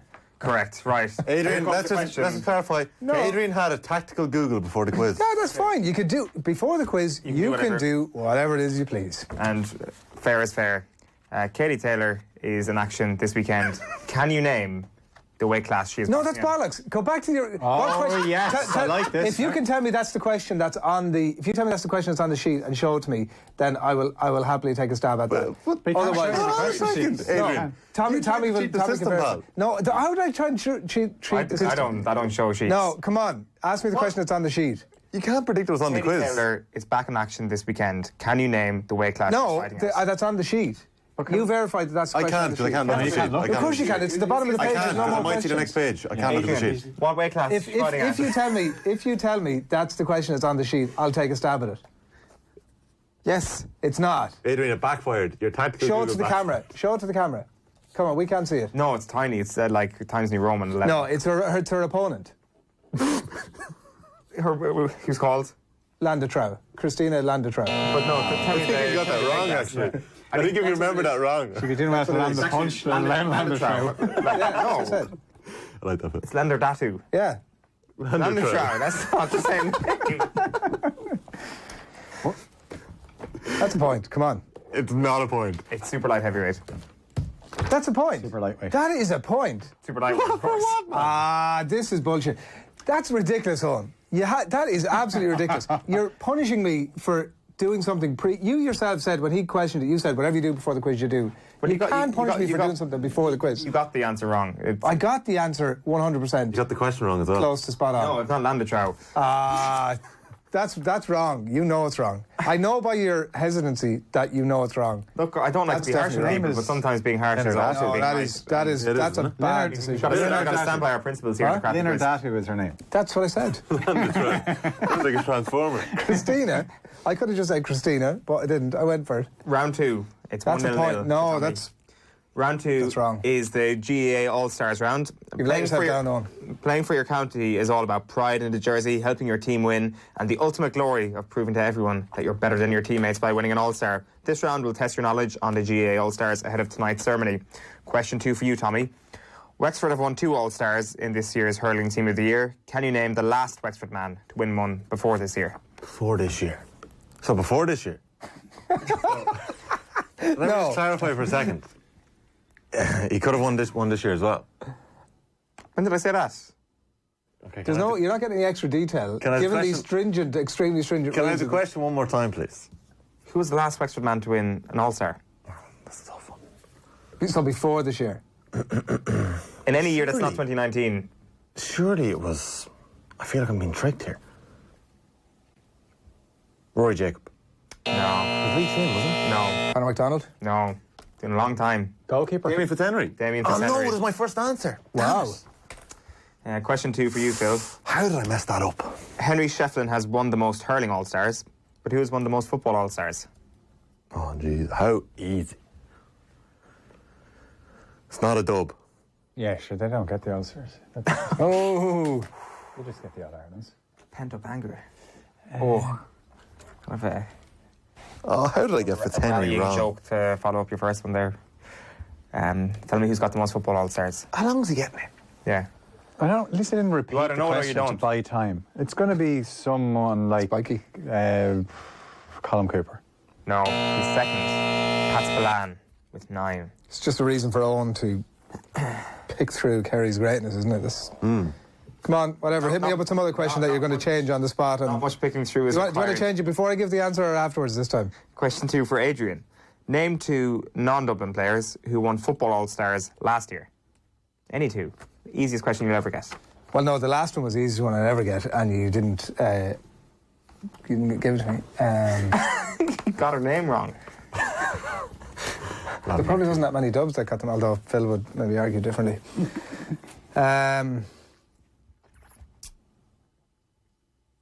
Did Colin Gavin get one last year? He did. Need one more. Well done. And Rory Began? Correct. Well done. Good answer. So there was... So I have 2 points now, go on, yeah. The full complete list is Rory Began, Colm Kavanagh, Patrick Hampsey, Carl O'Connell, Ryan McHugh, David Clifford, Conor McManus and Ian Burke. It's not quite that a few easy. non-dubs, yeah? Not that easy. Easy if you know the answers, Tommy, you know what I mean? Yep, 1-1 is sport moment. Phil is on 0.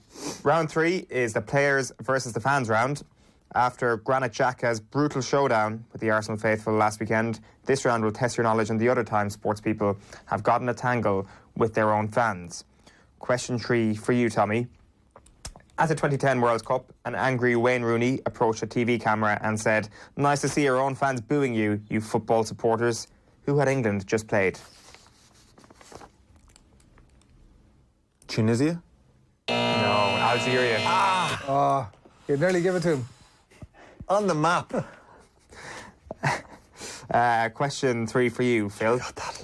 That's 2 points behind me now. In 2002, Real Madrid's Luis Figo was targeted by Barcelona fans who ended up throwing a pig's head at him at the Nou Camp.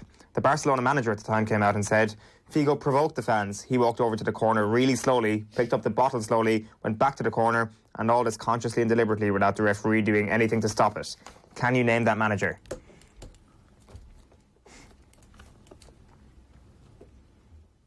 Was it Louis van Gaal? Correct. Phil is up to 1. It's 1-1. Adrian, to go ahead. Eoin Sheahan famously called Kerry the roughest type of effing animals in a newspaper Marty interview. Morrissey in Dubai. No. It wasn't Dubai either. It was South Africa, was it? South Africa was the answer. Oh, shit. Was that the actual question? Yeah, South Africa was the answer. I would have said Dubai anyway, so... The answer was, where did Marty Morrissey chat to Eoin Sheahan after? They were on, was it or not? I jumped the gun Were away they on with an that, All-Stars sorry, trip or something? Was that the... Or was he, no, he was just on holidays. He was just on holidays. And Marty was also just on holidays. Is that well, right about Paddy was on the team holiday. Marty was just on holidays. Does he go to the same... he picks his destination by wherever the All-Ireland team are going that year. Is that right? I mean, I have no idea. I'm just asking. That was a question. I wouldn't think so. I just think he's... South Africa is a lovely holiday destination on its own merits, I think, Adrian. But 1-1. Congratulations to everybody so far. Round 4. I should be 2. At least we're all on the board, lads. Yeah. I should be 2. This is a tight game, lads. Listen, it's going to be... it's a taking part that counts.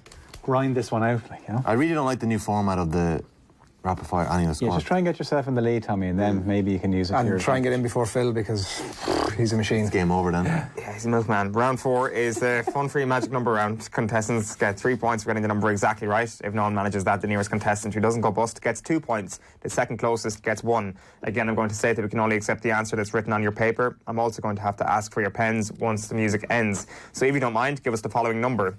The number of All-Star awards won by Henry Sheahan during his Kilkenny playing career, plus the number of PGA Tour wins now notched by Tiger Woods, plus the number of kilometres to the nearest kilometre in a marathon, plus the number of total goals, including penalties, scored at Anfield on Wednesday night.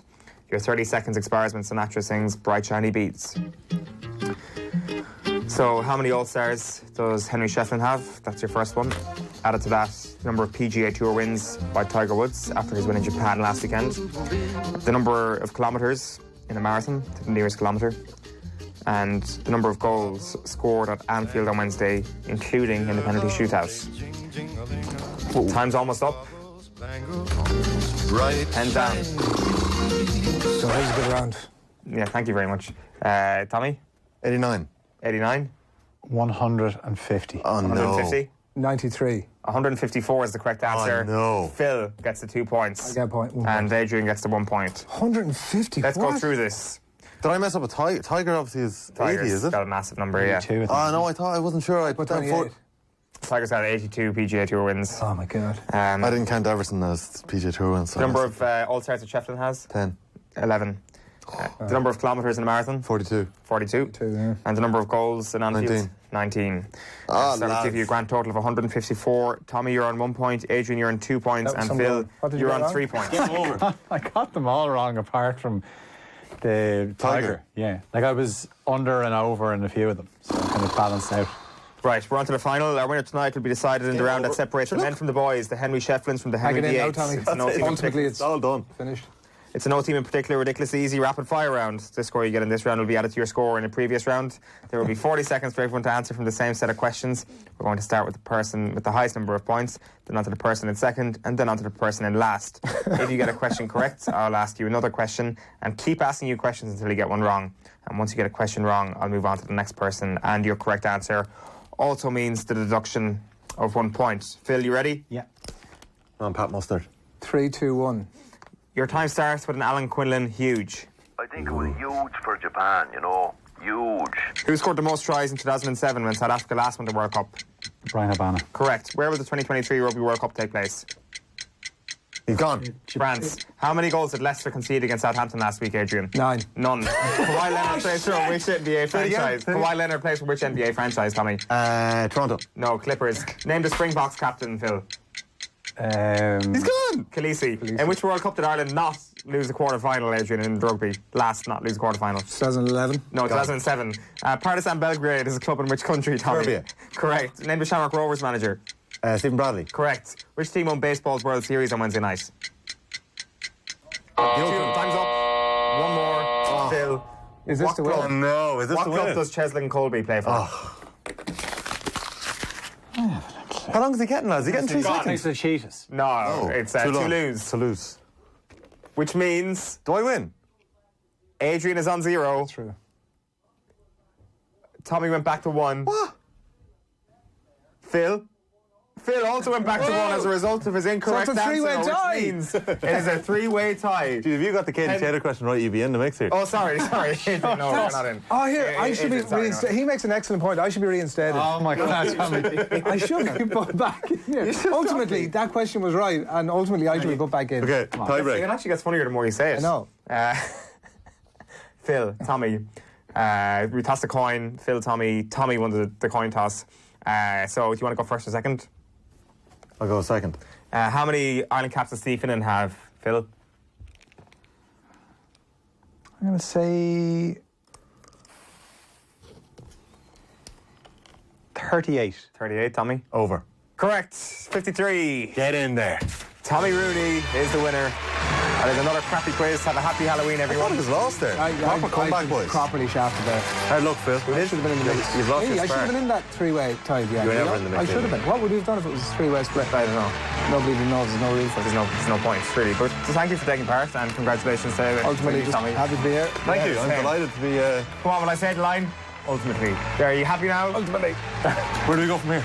Where do we go from here? Something brilliant is up next on the radio, and we're back next week on youtube.com/off the ball.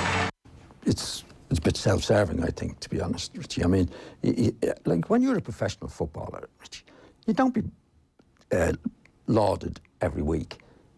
You don't be lauded every week, but you shouldn't have to put up with people wishing that your kid gets cancer and saying, kill your wife. Of course not. I mean, nobody likes that. But I think when you're a professional footballer, Richie, you will get louts who will do that. But it doesn't give you a license either, Richie, to be walking off and take your jersey off and tell the supporters to fuck off. It doesn't give you a license to do that, right? You can walk off the pitch with your own dignity and be very annoyed about it and make the statement afterwards that it's very cruel what people do.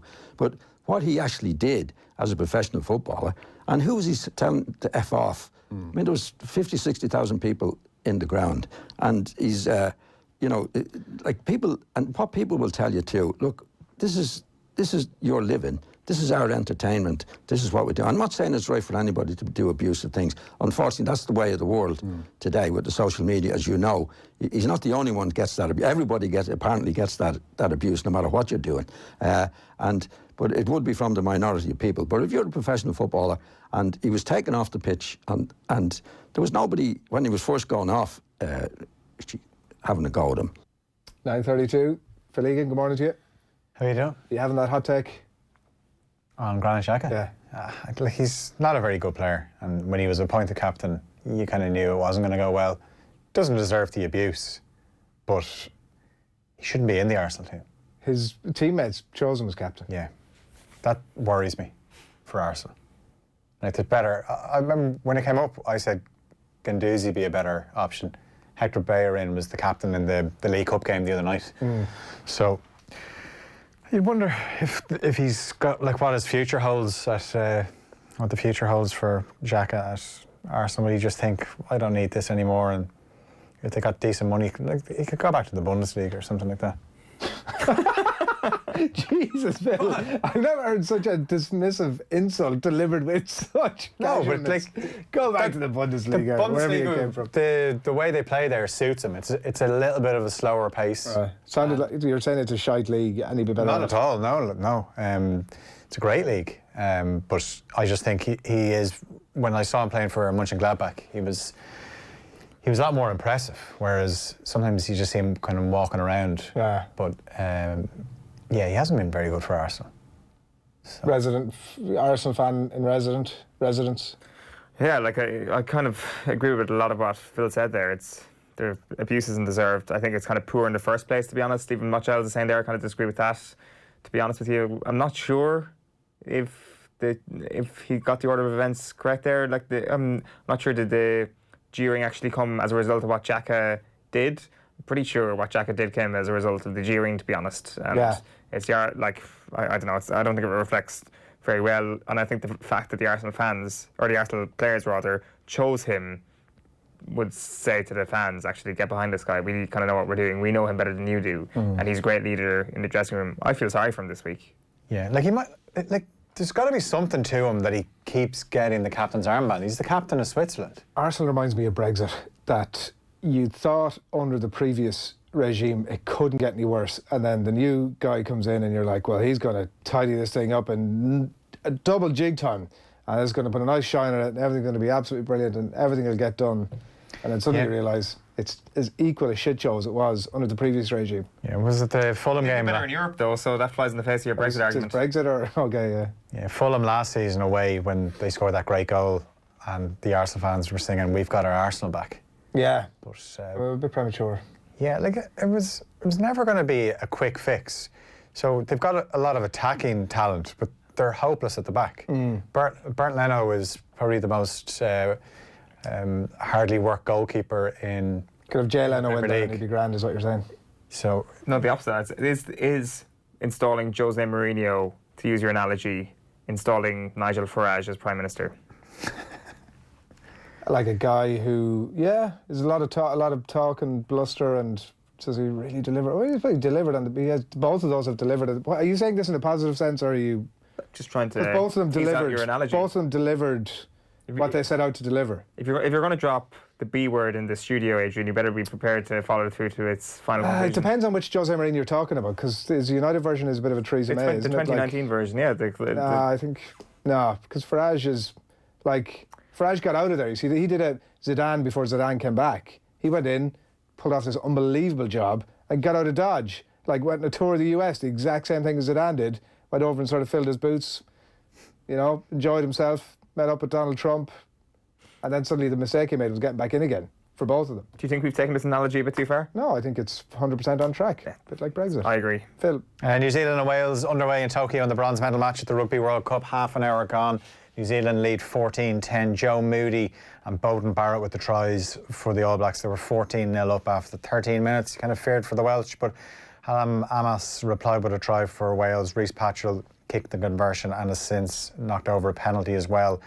Back-to-back rounds of 67 of Rory McIlroy well in the mix at the halfway stage of the World Golf Championship HSBC Champions event in Shanghai. Former world number one eagled the last to finish up on 10 under, leaving him one behind leader Matt Fitzpatrick. Shane Lowry is level par. Plenty of speculation mounting that Jim Gavin will stay on as Dublin manager next season. Obviously guided the Dubs to the historic 5 in a row in September with the win over Kerry in a replay. Dublin chairman Sean Shanley quoted in this morning's Irish Independent saying that Jim Gavin is inquiring and talking about fixtures for the league, and Shanley believes he's definitely going to stay on. Brian Lowen's the new manager of the Clare Senior Hurlers. The former All-Ireland winner with the banner has been given a 2-year term with the option of a 3rd year. Big game in Ballybuffet tonight. It's for a place in next season's top flight in the SSE Airtricity League. Drogheda United are 1-0 up on Finn Harps going into the second leg of that playoff. Gets underway at 7:45. And huge weekend for Katie Taylor. She's due to weigh in later on today ahead of topping the bill in Manchester tomorrow. Who's she fighting, Adrian? Linda Trow?